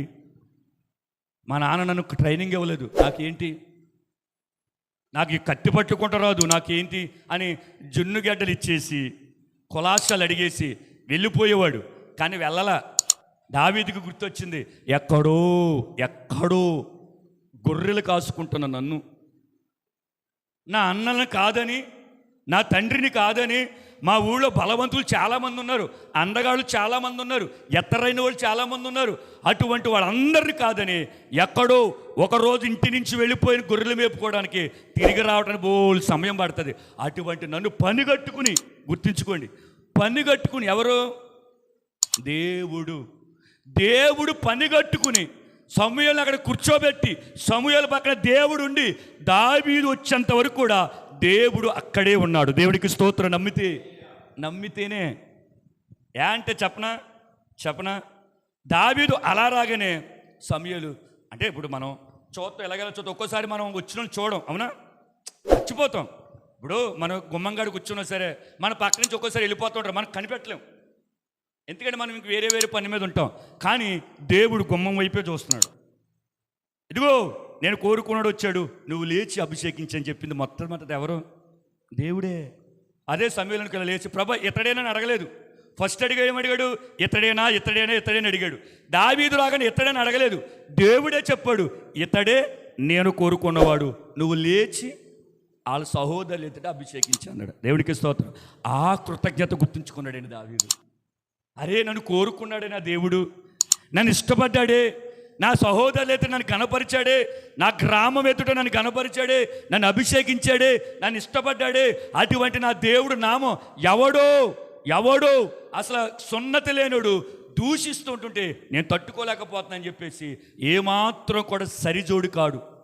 గొల్లియత్తుకి దావీదు ఏమాత్రం కూడా సరిజోడు కాదు. అయినా కానీ ఎలాగెళ్ళిపోయాడు? యెహోవా నామము పేరట వస్తున్నాను అన్నాడు. దేవునికి స్తోత్రం. హల్లెలూయా. యెహోవా నామము పేరట వేసేసాడంతే. దావీదు గొలియాతుని చంపేశాడు. మన మనుషులను చంపక్కర్లేదండి. కొత్త నిబంధన భక్తులు కదా మనం, మనుషులను చంపక్కర్లేదు. మనం పాత నిబంధన కంటికి కన్ను, పంటికి పన్ను, దెబ్బకి దెబ్బ, శవానికి శవం. కానీ కొత్త నిబంధనలు యేసయ్య మనకి నేర్పింది ఏంటో తెలుసా? యేసు ప్రభువుల వారు మనకి నేర్పిన ప్రేమ ఏంటో తెలుసా? మనుషులు ఎవరిని కూడా మనం తునీకరించకూడదు. మనుషులు ఎవరు కూడా మనకి శత్రువులు కాదు. మనకుండే ఒకే ఒక్క శత్రువు, మనకుండే ఒకే ఒక ఏకైక శత్రువు, ప్రధానమైన శత్రువు అపవాది. ఆ అపవాదిని ఎదిరించాలంటే వాడు కేంద్రంగా చేసుకుంటాడే, ఇది దేవుడు దీన్ని ఆలయంగా చేసుకుందామంటాడే, వాడు పాపానికి కేంద్రంగా, దేవుడు ఉండడానికి ఆలయంగా. ఈ రెండింటిని మధ్య ఇరుకుని పడిపోయిన పౌలు అంటాడు, ఇప్పుడు నువ్వు చేయవలసింది నేను చెప్పనా, నువ్వు ఇతని కోసం అంటే దేవుడి కొరకు వాడి కలిగించే ఆశలు, కోరికలు, శరీరచ్చలు, నేత్రాశ, శరీరాశ, జీవపటమను చంపేస్తున్నామా లేమా చెప్పాలి. దావీదు కనుక గొల్లియాతును చంపకపోతే దావీదు అన్నలో చచ్చిపోదురు, ఇశ్రాయేలులు అందరూ చచ్చిపోదురు, అవునా కదా? కానీ దావీదు గొల్లియాతును చంపేశాడు, ఇశ్రాయేలు సేఫ్, అన్నలందరూ సేఫ్లోకి వచ్చారు. ఇప్పుడు కనుక మనము శరీరచ్చలను చంపకపోతే మన కుటుంబాన్ని కాపాడుకోలేం, మన సంఘాన్ని కాపాడుకోలేం, మనకు పుట్టిన బిడ్డలను కాపాడుకోలేం, మన భర్తను కాపాడుకోలేం, భార్యను కాపాడుకోలేం, తల్లిదండ్రులు కాపాడుకోలేం, బిడ్డలను కాపాడుకోలేవు, పోగా నిన్ను నువ్వు కాపాడుకోలేవు. అర్థమైందా? దావీదు కాపాడబడ్డాడు, ఇశ్రాయేలు ప్రజలను కాపాడాడు, తన అన్నలను కాపాడాడు, సౌలును కాపాడాడు. దేవునికి స్తోత్రం. హల్లెలూయా. ఏటంట? దావీదుని ఎవరు కోరుకున్నారు? దేవుడు కోరుకున్నాడు. దావీదుని దేవుడు కోరుకున్నాడు కాబట్టి దేవుడు నామాన్ని ఘనపరిచాడు. దేవుడి కొరకు నిలబడ్డాడు. నువ్వైనా నేనైనా సరే నిలబడాలి అంటే గనక ఏంటి, ఎలా నిలబడాలి తెలుసా? రోషం కలిగి నిలబడాలి. ఎలాగా? రోషము కలిగి నిలబడాలి. దేవుడు ఎవరినైనా కోరుకుంటే, నిన్ను నన్ను ఇష్టపడితే, నిన్ను నన్ను కావాలనుకుంటే ఆయనను ఇష్టపడినట్లు ఇంకెవరిని ఇష్టపడకూడదు సుమా, ఇష్టపడకూడదు. అలాగని ప్రేమించొద్దంటే బైబిల్ ఎప్పుడు చెప్పలేదు? తల్లిదండ్రులు ప్రేమించు, భార్యని ప్రేమించు, తల్లిదండ్రులు సన్మానించు, భార్యని ప్రేమించు, భర్తకి లోబడు, పిల్లల్ని ఏంటి ఆదరించండి. ఇలాగా ఎన్నో చెప్పాడు మనకైనా. ఇవన్నీ చేయగలిగిన వాడు ఎవడైనా ఉన్నాడంటే, అరే దేవుడు నన్ను కోరుకున్నాడు, నన్ను కోరుకున్నాడైనా, నన్ను కోరుకుని నా కోసం ప్రాణం పెట్టాడు కాబట్టి ఆయన చెప్పినట్లుగా నేను జీవించాలి అని అనుకోవాలి. అలా అనుకోగలిగితే ఏంటి, గాడిద అనుకుంటుంది నాకింత ఘనత. రేపొద్దున ప్రభు కొరకు నేను నిలబడితే కనుక నీ జీవితంలో జరిగే మార్పులు కానీ చేర్పులు కానీ అవి నీ టాలెంట్ వల్ల నీ వల్ల కాదు, వచ్చినాయి కాదు. నువ్వు ఎవరి మాట అయితే విని నువ్వు లోబడ్డావో, ఎవరినైతే నీలో పెట్టుకున్నావో అతని వల్ల నీకు ఘనత వచ్చిందని ఉంటుంది. దేవునికి స్తోత్రం, హల్లెలూయా. చూడండి, అదే 2 సమూయేలు గ్రంథంలో రండి, 13వ అధ్యాయం. ఇక్కడ ఒక అతను ఒకటి కోరుకుంటాడు. చూడండి 24. 2 సమూయేలు 13:24.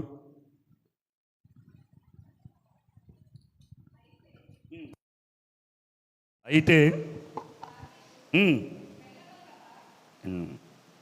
2 సమూయేలు గ్రంథం 13:24. అబ్షాలోము రాజునొద్దకు వచ్చి, చిత్తగించుము, నీ దాసుడునైనా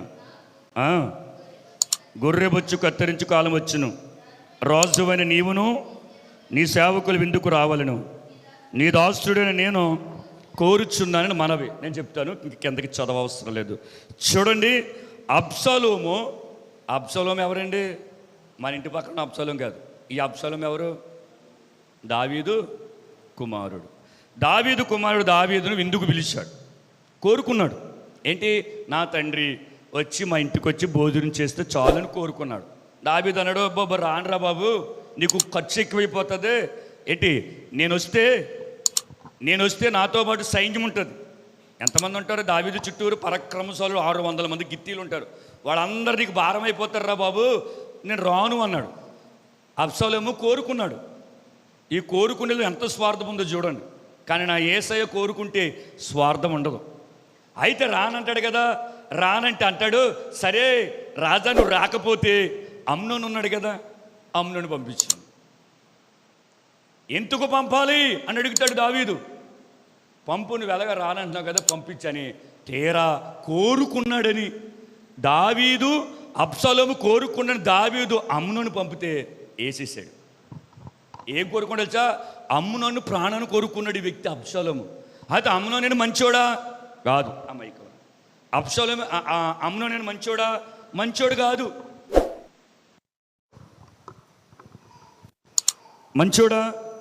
మంచోడు కాదు. ఎందుకు? అమ్నోను ఎటువంటి వాడు తెలుసా?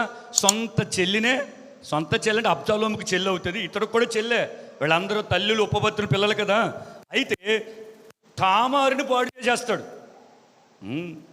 పాపం పెట్టేసుకున్నాడండి అబ్షాలోము. కోరుకున్నాడు. ఏం కోరుకున్నాడు చెప్పనా? అమ్నోను ప్రాణాన్ని కోరుకున్నాడు. పిలిస్తే పంపిస్తే, నాయకు చూడండి, పంపిస్తే తన పక్కన ఉన్న వాళ్ళకి చెప్తున్నాడు, నేను ఆజ్ఞిస్తున్నాను. వాడు చక్కగా తినేసి మంచిగా మత్తుగా తూగుతూ ఉంటుంటే వేసేయను అన్నాడు. అయ్య బాబు రాజకుమార్, నేను చెప్తున్నాను కదా వేసేసారంటే వేసేసారు. ఇప్పుడు ఈ అబ్షాలోము ఏం కోరుకున్నాడు? ప్రాణాన్ని కోరుకున్నాడు. అంటే దేవుడు కోరుకున్న విధానం వేరేగా ఉంది, మనుష్యులు కోరుకునే విధానం వేరేగా ఉంటుంది. అంటే దేవుడు నిన్ను కోరుకున్న తర్వాత నువ్వేం కోరుకోవాలి తెలుసా? ఎదుటి వారి క్షేమాన్ని కోరుకోవాలి. ఏమండి, అర్థమవుతుందా? ఎదుటి వారి యొక్క ఆరోగ్యాన్ని, మంచితనాన్ని కోరుకోవాలి. వాడు బాగుపడుతూ ఉంటుంటే నువ్వేం కోరుకోవాలి తెలుసా? ఆహా, నా దేవుడు వాడిని అంచెలంచెలుగా హెచ్చిస్తున్నాడు అని కోరుకోవాలి. దేవునికి స్తోత్రం. వాడు ఒక బిల్డింగ్ కట్టాడనుకో, వాడికే ఒక బిల్డింగ్ ఇచ్చాడు నా దేవుడు, నాకు 2 ఇస్తాడు అని అనుకోవాలి వద్దా?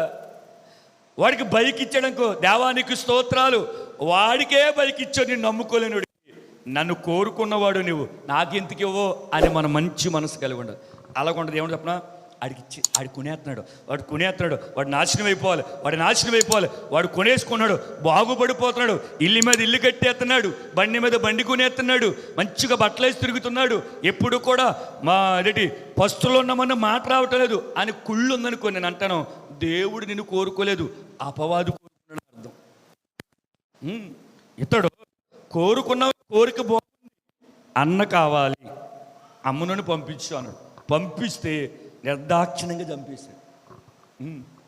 కానీ మనము ఎదుటి వారిని కోరుకునేటప్పుడు మన బాహ్యంగా చంపము, కానీ ఒక వ్యక్తిని అంతరంగంగా చంపేస్తాం. ఎలా చెప్పనా కొత్త నిబంధన చదివితే అర్థమవుతుంది. కొత్త నిబంధన మామూలుగా ఉండదు. నాకు బాగా భయం వేసిన పదం ఏంటో తెలుసా? నా తొలి దినాలలో ఒక స్త్రీని మోహపు చూపుతో చూస్తే నువ్వు అప్పుడే ఏమైనట్టు, ఆమెతో పాపం చేసినట్టు. ఇది ఎంత కఠినమైన మాట తెలుసా నాకైతే. ఒక వ్యక్తిని చూస్తే, ఒక స్త్రీని చూస్తే, ఒక పురుషుని చూస్తే మనస్సులో కలిగే ఆలోచనలు పక్కన ఉన్న భర్తకు తెలియదు, భార్యకి తెలీదు. నా భర్త ఆమెను ఏమనుకుంటున్నాడో, నా భార్య అతను ఏమనుకుంటాడో తెలీదు. అది తెలియాలంటే దేవుడిని కోరుకున్నవాడే ఉండాలి. చాలామంది వారి ఆలోచనలో వ్యభిచారం చేసేస్తారు. కానీ దేవుడు కోరుకున్న పిల్లలు అలా చేయరు. ఎందుకో తెలుసా? వారు అప్పటికే అందమైన అమ్మ ఎదురుగుండా వస్తుందంటే ఆ ఆశ వాడు అప్పుడే ఆ క్షణంలోనే చంపేస్తాడు. దేవునికి స్తోత్రం. ఆ శరీరము కలగచేసే ఇచ్చని చంపేస్తాడు. కారణం దేవుడు కోరుకున్నవాడుకున్న లక్షణాలు దేవుడు కోరుకోలేడు. అక్కడి నుంచి ఇక్కడ వరకు వెళ్ళదుగా సొల్లు గర్చుకుంటూ ఉంటాడు. పైగా ఏం చేయడు, కానీ పరిశుద్ధ గ్రంథం చెప్తుంది వాడు వ్యభిచారం చేశాడని అర్థం. అవునా? వ్యభిచారికి పరలోక రాజ్యం ఉందా? చెప్పండి. వ్యభిచారికి పరలోక రాజ్యం ఉందా? లేదు కదా, లేదు. అంటే చూడండి, ఈ వ్యక్తి బాహ్యంగా కాదు, అది అందరికీ తెలిసేలా చంపేశాడు.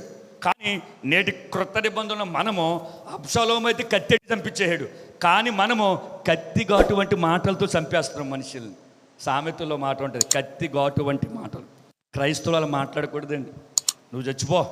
మనం ఒక మాట మాట్లాడితే ఆ మాటకు అవమానం తట్టుకోలేక చచ్చిపోతూ ఉంటారు కొంతమంది. తెలుసా?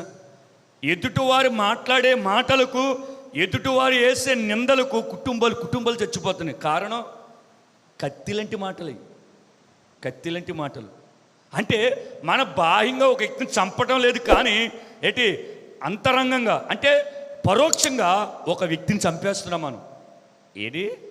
నిన్న దేవుడు కోరుకుందే నీ మాట ఎదుటి వ్యక్తిని చంపేసేలాగా ఉన్నాయంటే దేవుడు నిన్ను కోరుకున్నాడా? అబ్షాలోము కోరుకున్నాడు, చంపేయడానికి ప్రీపెయిడ్గా ప్లాన్ వేశాడు. వచ్చాడు, అమ్నోను దొరికాడు, చంపేశాడు. అది కాదు, మనం అలా ఉండకూడదు. మనం ఏదైనా కోరుకున్నామంటే ఎదుటి వాడి క్షేమాన్ని కోరుకోవాలి. దేవునికి స్తోత్రం. వాడు ఆరోగ్యాన్ని కోరుకోవాలి, వాళ్ళు బాగుపడటం కోరుకోవాలి, వాళ్ళు అంతకంతకు అభివృద్ధిలోకి రావడం కోరుకోవాలి, అన్నిటికంటే ముఖ్యంగా వాడు రక్షించబడాలని కోరుకోవాలి, వాడు నాతో పాటు పరలోకంలో ఉండాలని కోరుకోవాలి. కానీ ఈనాడు వచ్చి చెప్పాడు తెలుసా, నువ్వంటే నాకు ఇష్టం ఉండదా, నువ్వు వెళ్ళిన చోటకి నేను రాను, నువ్వు అంటే నాకు ఇష్టం ఉండదు, నువ్వు పెళ్ళికి వెళ్తా పెళ్ళికి రాను, ఒకవేళ వస్తే అది నువ్వు వెళ్ళిపోయిన తర్వాత వస్తాను నేను. అర్థమైందా? ఒకవేళ నేను ఒక చోటుకి వెళ్ళానుకో, ఆ చోటుకి నువ్వే రావాలనుకో, నేను వచ్చానని సమాచారం తెలిసినా లేదంటే ఎలా చూసినా పక్క వచ్చేస్తాడు. కారణం చెప్పలే, ఆడుండే చోట నేను ఉండాలి. కానీ క్రైస్తవులు అలా కాదు, నేనుండే చోట ఆడు ఉండాలని కోరుకోవాలి. దేవునికి స్తోత్రం. ఎక్కడ? పరలోకం. ఇక్కడే భూమి మీదే ఆడున్న చోట నువ్వు ఉండడానికి ఇష్టపడతలేదు నా తల్లే నా తండ్రి. మరి రేపు పరలోకం ఆడు ఉన్నాడని చెప్తే ఎక్కడ పోతావు చెప్పండి. ఇప్పుడు రమేష్ అంటే నాకు పడదండి, ఆడు ఎక్కడికి వెళ్ళి అసలు వెళ్ళలేదు. నేను ఆడు పలానా చోట ఉన్నాడని నాకు ఎవరో ఒకరితో తెలిసింది, నేను వెళ్తాం మానేసుకోండి. నాకు ఉంటారు మరి అనుచరులు, ఆడక్కడ ఏం చేస్తున్నాడో ఎవడొస్తున్నాడు ఏటు కొన్ని అనుచరులు ఉంటారు నాకుని. ఇప్పుడు ఆడు వెళ్ళిపోయాడా లేదని నాకు ఒక సమాచారం రాగానే అప్పుడు వెళ్తాను నేను. ఇప్పుడు పరలోకంలో కూడా నా అనుచరులు చెప్తారు, పరలోకంలో రమేష్ ఉన్నాడు, ఏయ్ వద్దు మనం అక్కడికి వెళ్ళొద్దు అని అంటే ఇప్పుడు ఎక్కడ పోవాలి నేను? ఎక్కడికే? రమేష్ పరలోకంలో నన్ను అనుచరులు చెప్పాడు, ఇప్పుడు నేను ఎక్కడికి వెళ్ళాలి? వెనక్కి తిరిగి చూస్తే నరకమే కనపడుద్ది, ఇప్పుడు అక్కడికి వెళ్ళాలి నేను అంటే. ఆడు ఎక్కడుంటే అక్కడ నువ్వు ఉండవా? ఆడు తినే చోట తినవా? ఆడు వెళ్ళే చోటకి వెళ్ళవా? నిన్న దేవుడు కోరుకుంది వేషధారి, నిన్న దేవుడు కోరుకుంది. దేవుడు మనస్సు కలిగి ఉండాలి తెలుసా?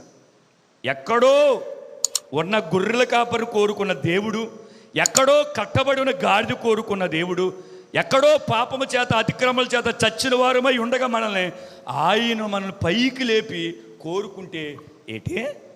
మన మనుషుల మీద మనం విషం కక్తామా? చెప్పండి, అది కరెక్ట్ కాదు. ఒకవేళ అటువంటి వ్యక్తులు నీకు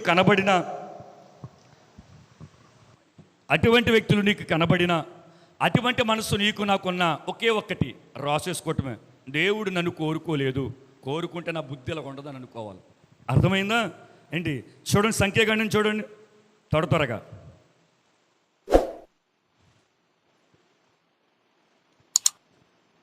ముప్పై అధ్యాయం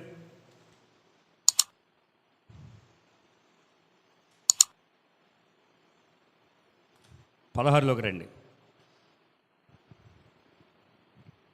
16:10 త్వరగా. 16:10 సంఖ్యాకాండం 16:10. 124వ పేజీ. ఆయన నిన్నును నీతో లేవీలైన నీ గోత్రపురందరినీ చేర్చుకున్నాడు కదా. అయితే వీరు యాజకత్వము కూడా కోరుచున్నారు అని ఒక మాట అక్కడ మనకి వినబడుతున్నాయి. ఎవరు అంటే కోరాహు, అభినాదాబు, ఆ పైన ఉంటుంది అభిరాములు, దాతాను, ఓను అని వీళ్ళు ఇంచుమించు 250 మందిని పోజేసుకుని వారు కోరుకున్నది ఏంటో తెలుసా? ఈ యాజకత్వాన్ని కోరుకుంటున్నారు. అర్థమైందా? అంటే అహరోను చేసేది కోరుకుంటున్నారు. యాజకత్వం పాత నిబంధనలో దేవునికి ధూపవేయటం, ఆ పరిశుద్ధ స్థలంలోనికి వెళ్ళటం.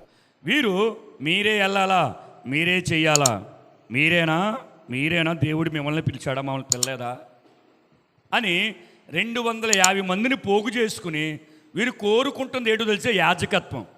మంచిది కోరుకుంటే పర్లేదు, మీతో పాటు మేముంటాం, అక్కడ ఉంటుంది మీకు కోస్తా. ఇక్కడ చూడండి 9వ వచనం.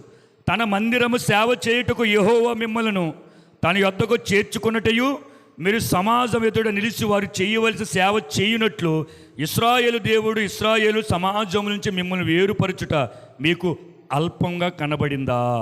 చూడండి, వారికి పని ఉంది, ఆ పని వాళ్ళకి అల్పంగా కనబడిందంట. అది చాలా గొప్పది. కానీ వీరు ఒక అడుగు ముందుకేసి యాజకత్వాన్ని కోరుకుంటున్నారు.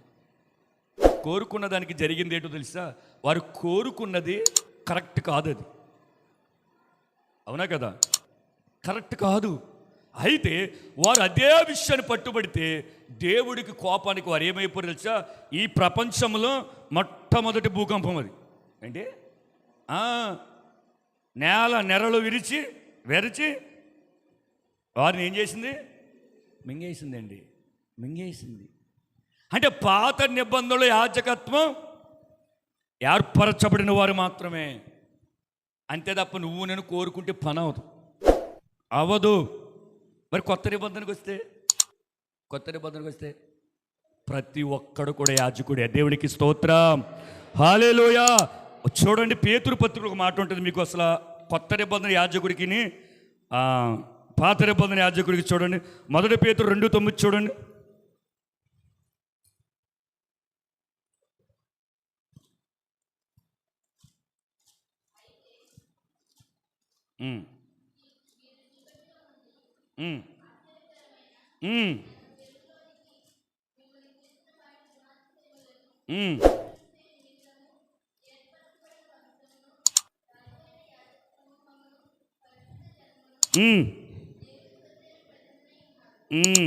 చూడండి ఇక్కడ అయితే మీరు చీకటిలో నుండి ఆశ్చర్యకం తన వెలుగులోనికి పిలిచిన వాని గుణాతిశయములను ప్రచురం చేయు నిమిత్తం, అంటే యేసుని గురించి ప్రకటన చేసే విషయంలో, యేసు దేవుడు అని చెప్పే విషయంలో, యేసయ్యే రక్షకుడు అని చెప్పే విషయంలో మనందరం కూడా ఏర్పరచబడిన వంశము, రాజులైన యాజక సమూహము, పరిశుద్ధ జనము, దేవుడి సొత్తు అయిన ప్రజలు. ఇప్పుడు చూడండి, ఇప్పుడు నువ్వు కోరుకోవాలి కొత్త నిబంధనలో ఏంటి తెలుసా?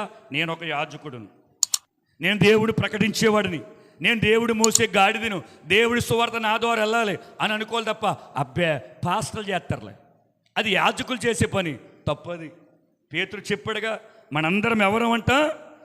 5వ వచనం కూడా చూడండి, 5వ వచనం, యేసుక్రీస్తు ద్వారా దేవుడికి అనుకూలముగా ఆత్మ సంబంధమైన బలులను అర్పించుటకు పరిశుద్ధ యాజకులుగా ఉండునట్లు మీరును, ఏమండి మీరును, ఇక్కడ నాకు చూడండి, మీరును అంటే ఇక్కడ ఉన్నవారు అందరూ కూడా, మీరును అంటే సార్వత్రిక సంఘం అంతా కూడా, మీరును అంటే క్రీస్తు రక్తములో కడగబడిన ప్రతి వ్యక్తి కూడా ఎలా ఉండాలంట?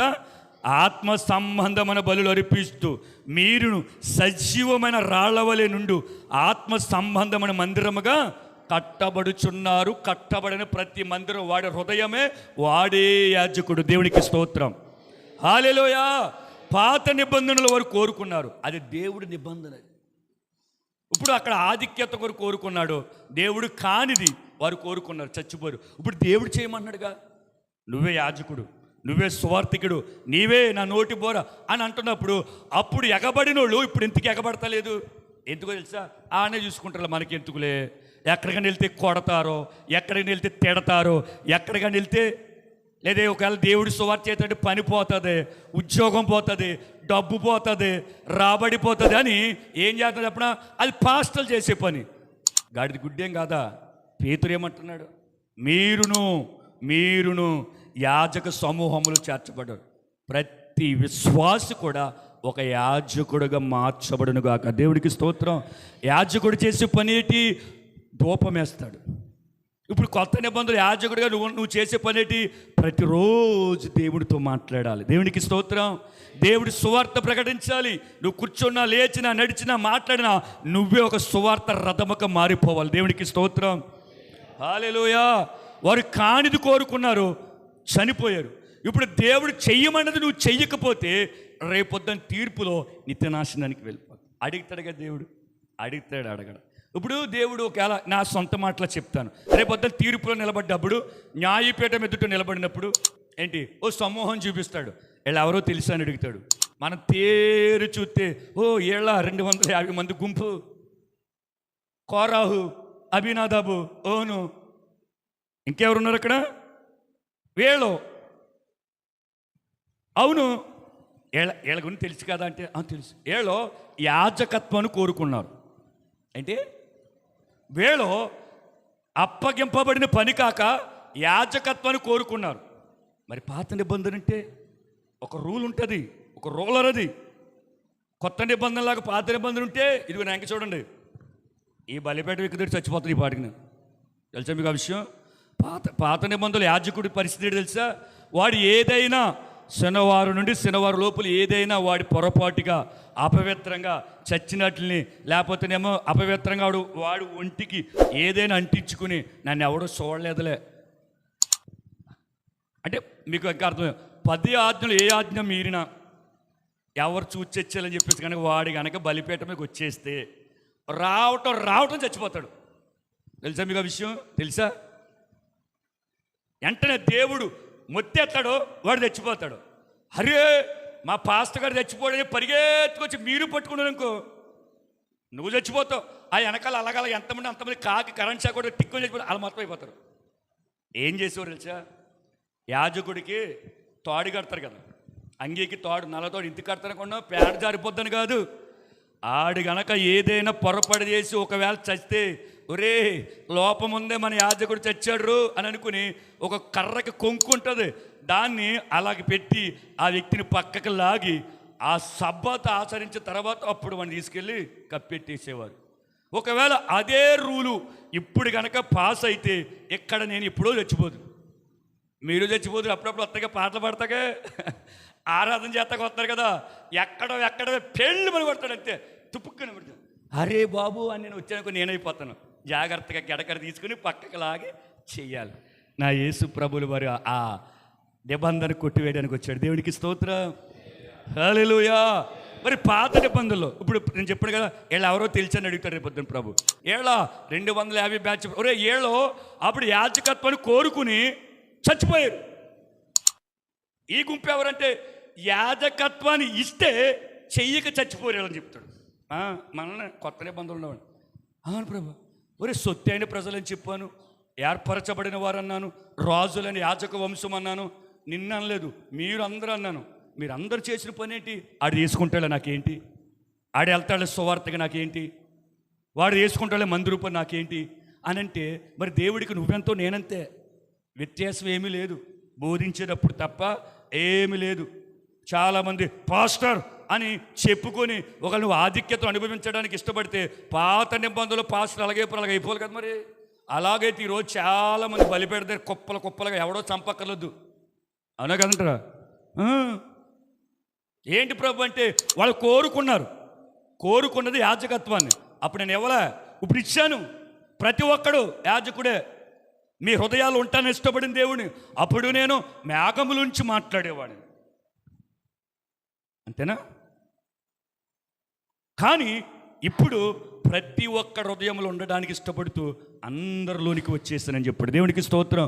వచ్చేస్తే దేవుడే నాలోనికి వచ్చేస్తే, దేవుడే నాలోని ఉంటే, పరిశుద్ధాత్మ నాలో నివాసం చేస్తూ ఉంటుంటే నువ్వేం కోరుకుంటున్నావు? వద్దన్నదాన్ని కోరుకుంటావు. వాళ్ళు తెచ్చారు అక్కడ. ఇప్పుడు ఇస్తానన్నదాన్ని కోరుకోకుండా నాకు ఇంతుకులే తొడతరికి పనికి టైం అయిపోతుంది, వెళ్ళిపోతుంది. ఆరాధన ఉండదు, శుక్రవారం ప్రార్థన ఉండదు, ప్రత్యేకమైన కూడికలు ఉండవు. ఆదివారం ప్రార్థనకు వస్తేనా? ఆదివారం మిషనరీలు బైబిల్ స్కాలర్లు కూడా అది శుక్రవారం లేనుడు కంటే ఓ మిషనరీ అంటాడు, యేసుక్రీస్తు సిలువ వేయబడిన శుక్రవారం కన్నీరు లేని నీ బతుకులో ఆదివారం ఈస్టర్ పండుగ కావాలి, నీకు సంతోషం కావాలా అని అన్నాడు ఒక ఆయన.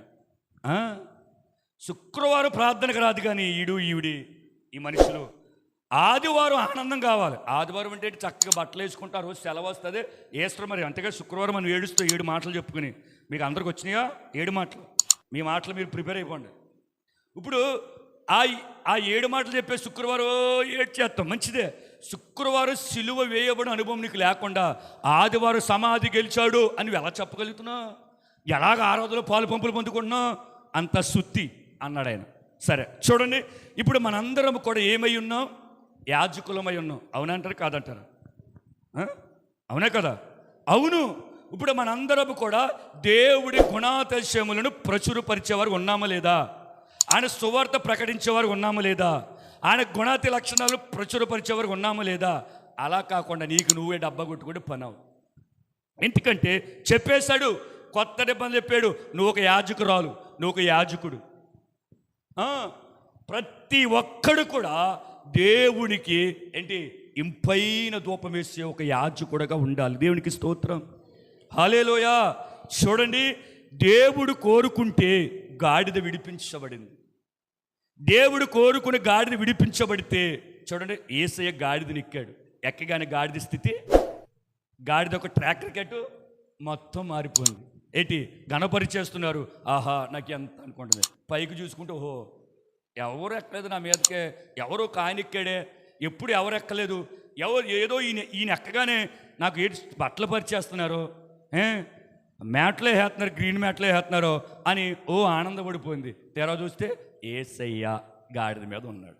నీ జీవితంలో నా జీవితంలో యేసయ్య ఉంటే మనం ఈ లోకంలో ఘనహీనులుగా కనబడిన మనము దేవుని దృష్టికి గనుడైన వాడు అని పిలుస్తాడు. దేవుడికి స్తోత్రం.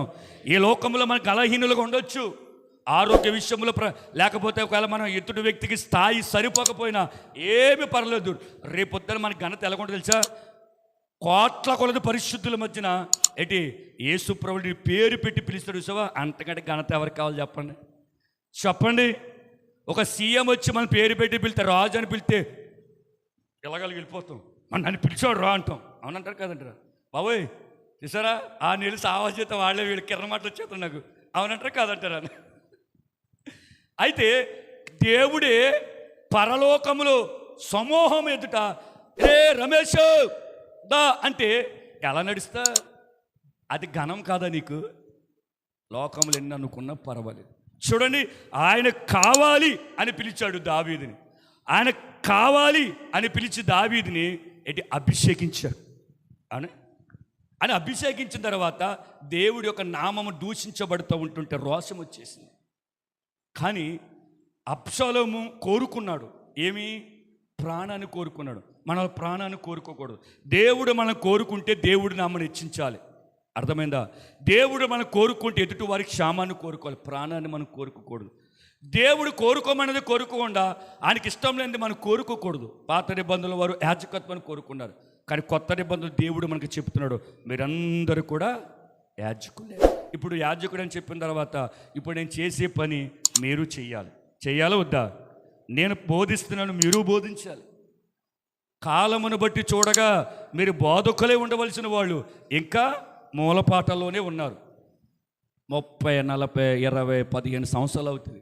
మైక్ కట్టుకోవడం రాదు, ప్రసంగం రాదు, మూలపాటల్లోనే పాలు తాగే వయస్సులోనే ఉన్నారు. అంటే బోధించేస్తామనితే అది కూడా కొంటుంటుంది. నువ్వు దేవుడితో గడపగలిగి, దేవుడితో ఉండగలిగి, దేవునితో మాట్లాడగలిగితే ఆ ఆత్మశుద్ధి ఆయనే చేసేసి నిబ్బరం కలిగిన మనసు అని ఇస్తాడు. ఏకవచనంతో మాట్లాడగలిగి తాత్పర్యం కూడా అనుగ్రహిస్తాడు. దేవునికి స్తోత్రం, హల్లెలూయా. ఆయన సహాయం లేకుండా ఇక్కడికి వచ్చి నిలబడి మాట్లాడలేడు. అర్థమైందా? ఎవరు వల్ల అవ్వదు. కానీ ఆయన సహాయం అని కావాలి అంటే కనుక నేను కోరుకున్నాడు అన్న విషయాన్ని ఎరిగి ఉండాలి. దేవునికి స్తోత్రం, హల్లెలూయా. దేవుడు కోరుకుంటే ఒకడు తన ప్రాణమును ప్రియముగా ఎంచాడు. అర్థమైందా? మీకు గ్రహం స్టెయిన్ గారు తెలుసు కదా? ఎప్పుడు ఆయన చనిపోయింది చెప్పాలి? 1993 జనవరి 23 అనుకుంటే, 23, 22 ఏంటి తీర్పు 2023లో వచ్చింది. 2003లో వచ్చింది. దారాసింగ్ జీవిత ఖైదీ, ఇప్పటికి కూడా జైల్లో ఉన్నాడు. నిన్న 2024 జూన్ 10న నా శిక్ష కొద్ది తగ్గించండి, నేను పశ్చాత్తాపడతానని చెప్పాడు. ఇంకా అక్కడే ఉన్నాడు. అయితే ఆయన దేవుడు కోరుకున్నాడు కాబట్టి ఆస్ట్రేలియా నుంచి ఒరిస్సా ప్రాంతం అంటే మహంజూరు జిల్లా ఏదో అది, అక్కడికి వచ్చాడు. చేశాడు సేవ. ఒక 30-34 సంవత్సరాలు చేస్తే చూడండి జరిగిన విషయం ఏంటి తెలుసా? తన ఇద్దరు కుమారులు, మనకు తెలిసిందే కానీ చెప్తున్నాను. వారిద్దరు కుమారులు కారులో 1999 జనవరి 22, 23 ఒక అర్ధరాత్రి వేళ ఒక చోటకి వెళ్ళి వస్తుంటే సజీవ దహనం చేసేసారు. ఎవరెవరు? దేవుడు కోరుకున్నవాడు. దేవుడు కోరుకున్నాడు. ఆపొచ్చు కదా, ఆపగలడు, కానీ ఆపలేదు. కారణం ఆయన కోరుకున్నాడు. వారి పని అక్కడితో సరిపోయింది. కోరుకున్నాడు.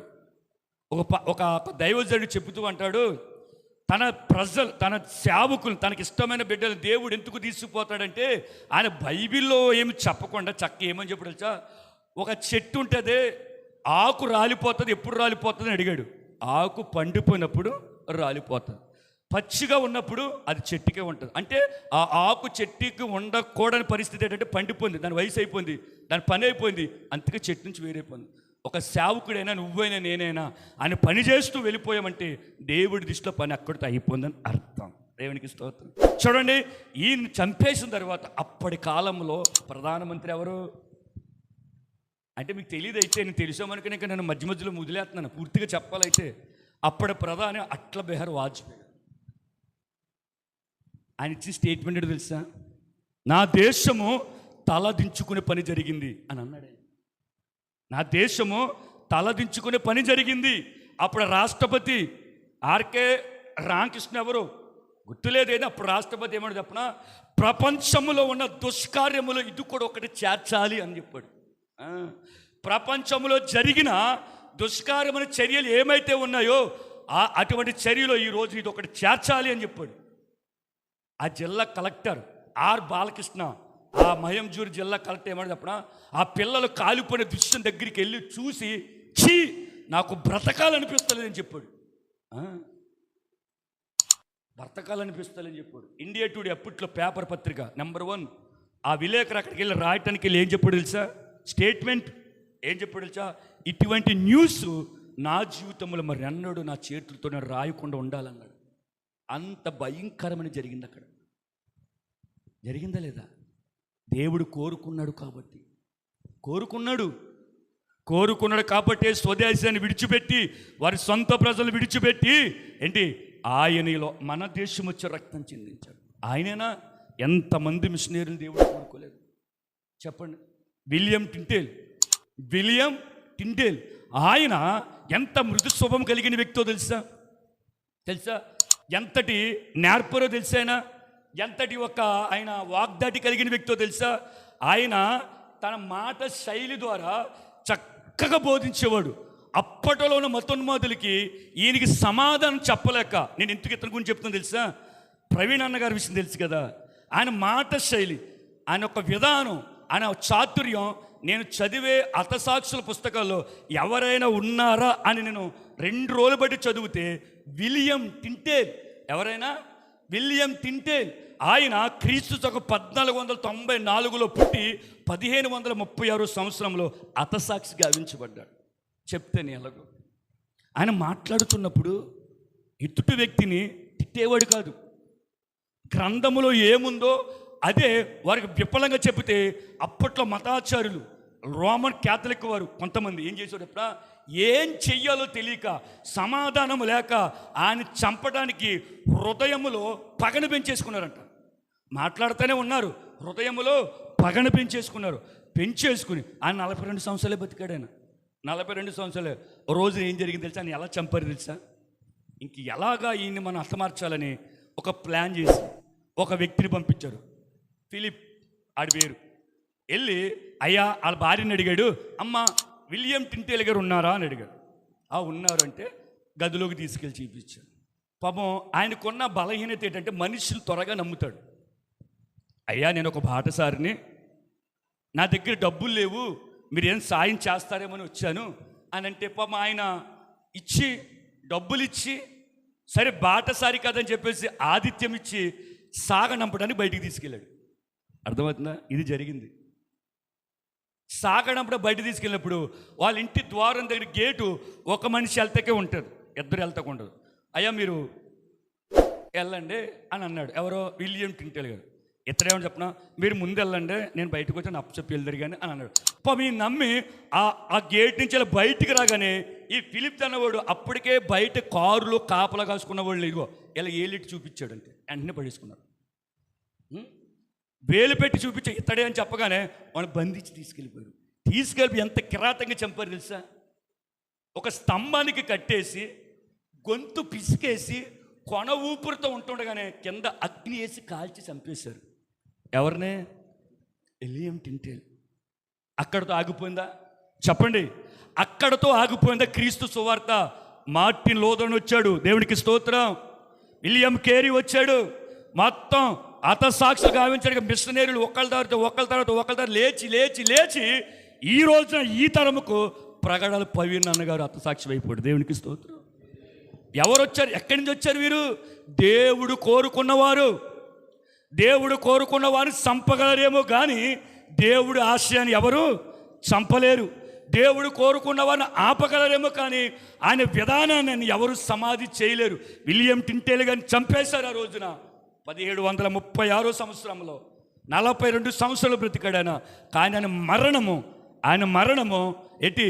ఒక క్రైస్తవ్యానికి ఉద్యమం తీసుకొస్తే మిషనరీలు లేచారు. నేటికి కూడా మిషనరీలు లేపబడుతున్నారు. దేవునికి స్తోత్రం, హల్లెలూయా.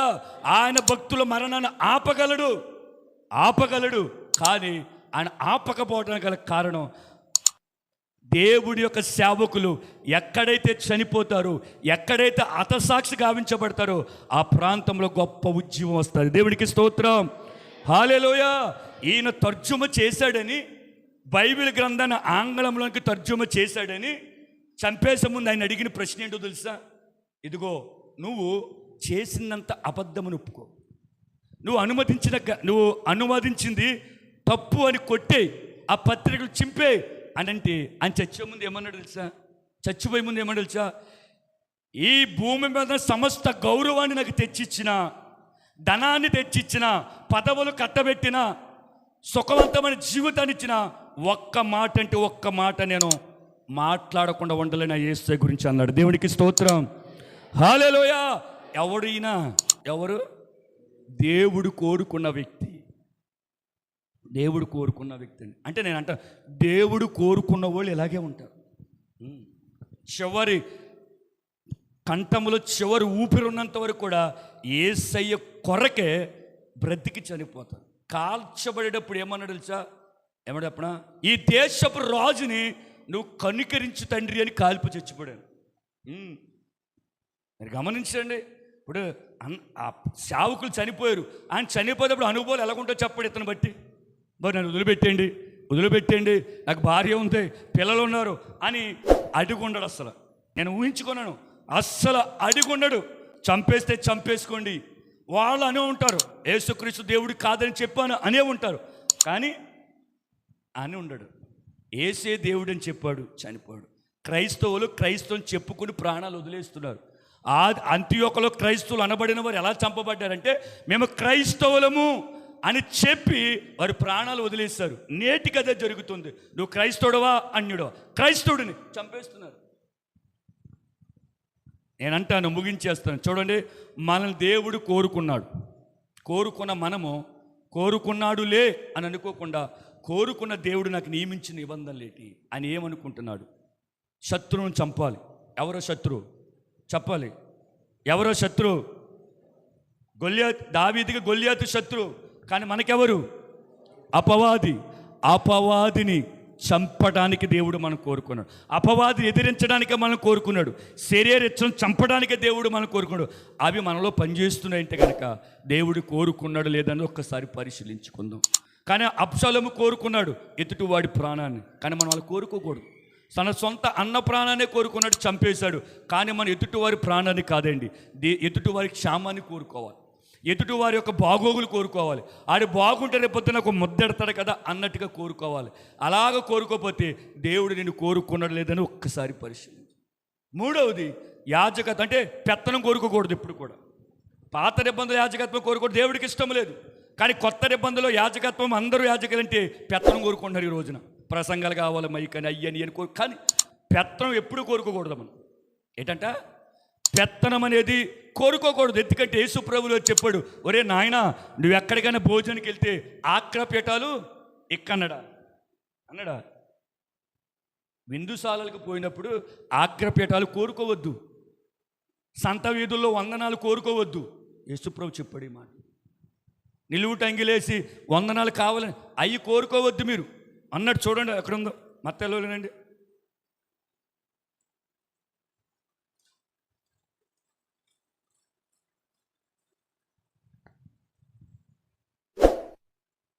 మత్తయి 23:7 చదవండి, ముగించుకుందాం.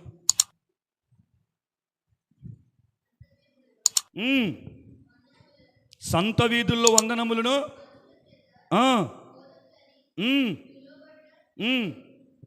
పిలవబడుట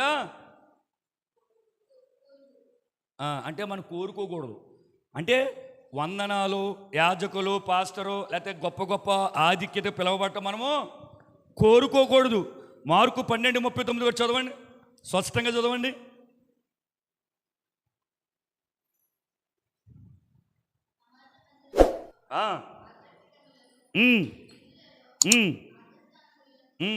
చూడండి, తెలిసినయా? ఉన్నతమైన స్థానాలు కోరుకోకూడదు, అగ్రస్థానాలు కోరుకోకూడదు. ఎలా కోరుకున్నాడు ఎవడైనా ఉంటే వాడి దేవుడు కోరుకోలేదని అర్థం. ఒకవేళ వాడు దేవుడు కోరుకున్న వ్యక్తి అయితే, నా దేవుడే నన్ను కోరుకున్నాడు, నా దేవుడే నాలో ఉన్నాడు, ఆయనే నాలో వసిస్తున్నాడు, ఆయనే ఆత్మస్వరూపిగా నాలో సంచరిస్తున్నప్పుడు ఈ పీఠం నాకెందుకు, ఈ వందనాలు నాకెందుకు, ఈ ఉన్నతమైన స్థానం నాకెందుకు, గొప్ప గొప్ప పేరులు నాకెందుకు, గొప్ప గొప్ప ఆధిక్యతలు నాకెందుకు, గొప్ప గొప్ప భోజనాలు నాకెందుకు అని అని వదిలేస్తాడు. ఎవడంటే దేవుడు కోరుకున్నవాడు. దేవుడు కోరుకోలేని వాడు ఏంటి? అగ్రపీఠాలు కావాలి, వందనాలు కావాలి, బోధకులను పిలిపించుకోవడం కావాలి, ఏమండి కొన్ని బిరుదుల చేత పిలిపించుకోవడం కావాలి. అలాంటి కావాలని కోరుకున్నప్పుడు ఎవరైనా సరే దేవుడు నిన్ను పిలవలేదు, నేను కోరుకోలేదని అర్థం. ఇప్పుడు మనమైనా సరే చుట్టాలింటికి వెళ్ళామనుకో, కుచ్చుకోడే లేదు అంటే కుచ్చుకోడే లేదు అంటే లోకంలో ఇది నిజము. కుచ్చుకోడేపట అగౌరవం లోకంలో. నేను అంటాను, దేవుడు మిమ్ము నన్ను కోరుకున్నాడు కదా, మనం ఎవరింటికైనా వెళ్ళినప్పుడు మంచీలు ఇవ్వకపోయినా, కుర్చీ వేయకపోయినా, అన్నం పెట్టకపోయినా ఎవరితో చెప్పకూడదు మనం. ఎందుకంటే ఒకటి కోరుకున్నా కాబట్టి అవి పెట్టలేదని బాధపడుతున్నావు. నువ్వెందుకు కోరుకోవాలయ్యి? అవి ఎందుకు పని చేయవయ్యి? నువ్వు వెళ్ళిన పని ఏంటి? అమ్మ ప్రభు నమ్ముకో, చెప్పేసో వచ్చేసు అంతే. నేను దేవుడు కోరుకుందే చెప్పడానికి, అంతేగాని నా పీట వేసావా, మంచం వేసావా, అన్నం పెట్టావా, మాంసం కూర వేసి పెట్టావా, ఇది కాదు దేవుడు నిన్ను కోరుకోమందే. నిన్ను దేవుడు కోరుకున్నదే సువార్త ప్రకటించడానికి, అవునా? అంతే కదా. దేవుడు నిన్ను కోరుకున్నది ఆయన ఒక గుణాదర్శములు ప్రచురపరచడానికి. దేవుడు నిన్ను కోరుకుంది అగ్నిల నుండి కొంత లాగటానికి. దేవుడు నిన్ను కోరుకుంది, ఇష్టపడింది సువార్త నలుమూలలో ప్రకటించడానికి. అది పోగా ఇంటికి వెళ్తే గౌరవించలేదు, ఇంటికి వెళ్తే మాట్లాడలేదు, ఇంటికి వెళ్తే అదేట్లేదు ఇదేట్లేదు, టీ తినేమో ఏడిగలేదు, ఇదా నువ్వు కోరుకుందే? అది కరెక్ట్ కాదు. అలాగ ఒకవేళ కోరుకుంటే కనుక నేను అంటాను, దేవుడు నిన్ను కోరుకోలేదు. మూలవాక్యం ఒక్కసారి చదవండి, ముగించుకుందాం. ఆయన కోరుకున్న కాడి నుంచి మీ ఎదుట ఉన్న గ్రామమునకు వెళ్తే, మీరు వెళ్ళగానే బంధించబడిన ఒక గాడిద ఉంది, దాని మీద ఏ మనుష్యుడునో కూర్చుండలేదు. దానిని విప్పి తోలుకుని రండి. ఎవడైనను అడిగిన ఎడల నాకు చూడండి, ముగించేస్తున్నా. ఎప్పుడైనా సరే మీ జీవితంలో ఎవరైనా ఎరా కొడితే కొట్టమని అడిగారు అనుకో, తిడితే తిట్టవే అమ్మని అడిగారు అనుకో, నీకు ఎంత నష్టాన్ని చేకూరుతున్నా మౌనంగా ఉన్నావు ఏటమ్మని అడిగారు అనుకో, ఎవడరా నేను ఈరోజు సువార్త ప్రకటించమని ఎవరని అడిగారు అనుకో, ఏమని చెప్పనా? నేను ప్రభు కావాల్సిన వాడిని. దేవుడికి స్తోత్రం. నువ్వు ప్రభు కావాలి, నువ్వు దేవుడు కావాలి, అంతకింత తగ్గించుకున్నాను అని మనం చెప్పాలి. అలా చెప్పగలిగిన వాడికి జీవితంలో ఏం జరిగినప్పుడా, ఆ గాడిద మీద యేసయ్య కూర్చుంటే ఆ గాడిద ఆ బట్టల మీద నడుచుకుంటూ వెళ్ళిపోయింది. అదే యేసయ్య కనుక మనలోని ఉంటే, యేసయ్య మనలో వసిస్తూ ఉంటుంటే, ఆయన మనలో నివాసం చేయడానికి మన హృదయం అనే ఆలయాన్ని పరిశుద్ధంగా కాపాడుకోగలిగితే, యేసు క్రీస్తు మనలోని ఉంటే, ఇంక ఈ లోపల మనం ఏం కోరుకుంటాం చెప్పండి. ఈ లోక సంబంధమని పిల్లలు తండ్రి పక్కనుంటే నాకు ఇంకో నాన్న కావాలంటారా? తండ్రి పక్కన ఉన్నాడు చాలు, ఇంకా తల్లి పక్కన ఉంది చాలు. అలాగా పరలోక సంబంధమైన తండ్రి మనలో ఉంటే ఇంకా మనకి ఏది కావాలి? ఏం కావాలి? ఈ లోకంలో శరీరాశ, నేత్రాశ, జీవపడమ్మో ఒక్క దినమైన విక్కటమైన వేండ్రంతో లయమైపోతూ ఉంటుంది. అవి లయమైపోతే అట్లతో పాటు నువ్వు కూడా లయమైపోతావు వాటిని వెంబడిస్తే. దేవుడు కోరుకుంది ఏంటంటే, నా బిడ్డలు అగ్నిలో నుంచి రావాలి, పాపము నుంచి రావాలి. అర్థమైందా? పాప స్వభావం నుంచి బయటికి రావాలి. వచ్చిన తర్వాత మరలా వాటి వైపుకి వెళ్లకుండా ఉండడానికి పరిశుద్ధాత్మ దేవుడు మనకు అనుగ్రహించాడు. ఇప్పుడు నువ్వు ఆహ్వానిస్తే నీలోనికి వస్తాడు, నువ్వు ఇష్టపడితే నీలోనికి వస్తాడు. ఆయన రావాలంటే మార్కు 7:23 ప్రకారంగా అన్నీ పోవాలి. 7:21 ప్రకారంగా హృదయంలో నుండి అన్నీ బయటికి వెళ్ళిపోతే ఆయన లోపలికి వస్తాడు. ఇప్పుడు ఆయన కనుక లోపలిగా నువ్వు ఆహ్వానించగలిగితే జరిగే విషయం ఏంటి తెలుసా? సర్వసత్యములోనికి నడిపిస్తాడు. దేవునికి స్తోత్రం. సర్వసత్యం. ఈ లోకంలో సత్యాలు చాలా ఉన్నాయి, అవి ఎప్పుడు ఒకప్పుడు వ్యాజ్యంలో నిలబడవు. ఎందుకంటే సత్యం ఒకవేళ నేను మాట్లాడుతాను అంటాను, రేపొద్దున్న తారుమారైపోతుంది సాక్ష్యాలు. కానీ సర్వసత్యం ఉందే, అది ఎన్నడూ కొట్టివేయబడదు. ఎక్కడ నిరూపించబడదు సర్వసత్యం అంటే? రేపు తీర్పులో ఎవడు ఆయన కళ్ళు కప్పలేడు, ఎవరు ఆయనను మోసం చేయలేరు.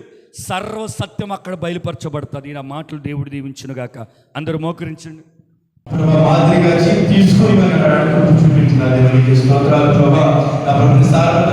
ఆశీర్వదించండి.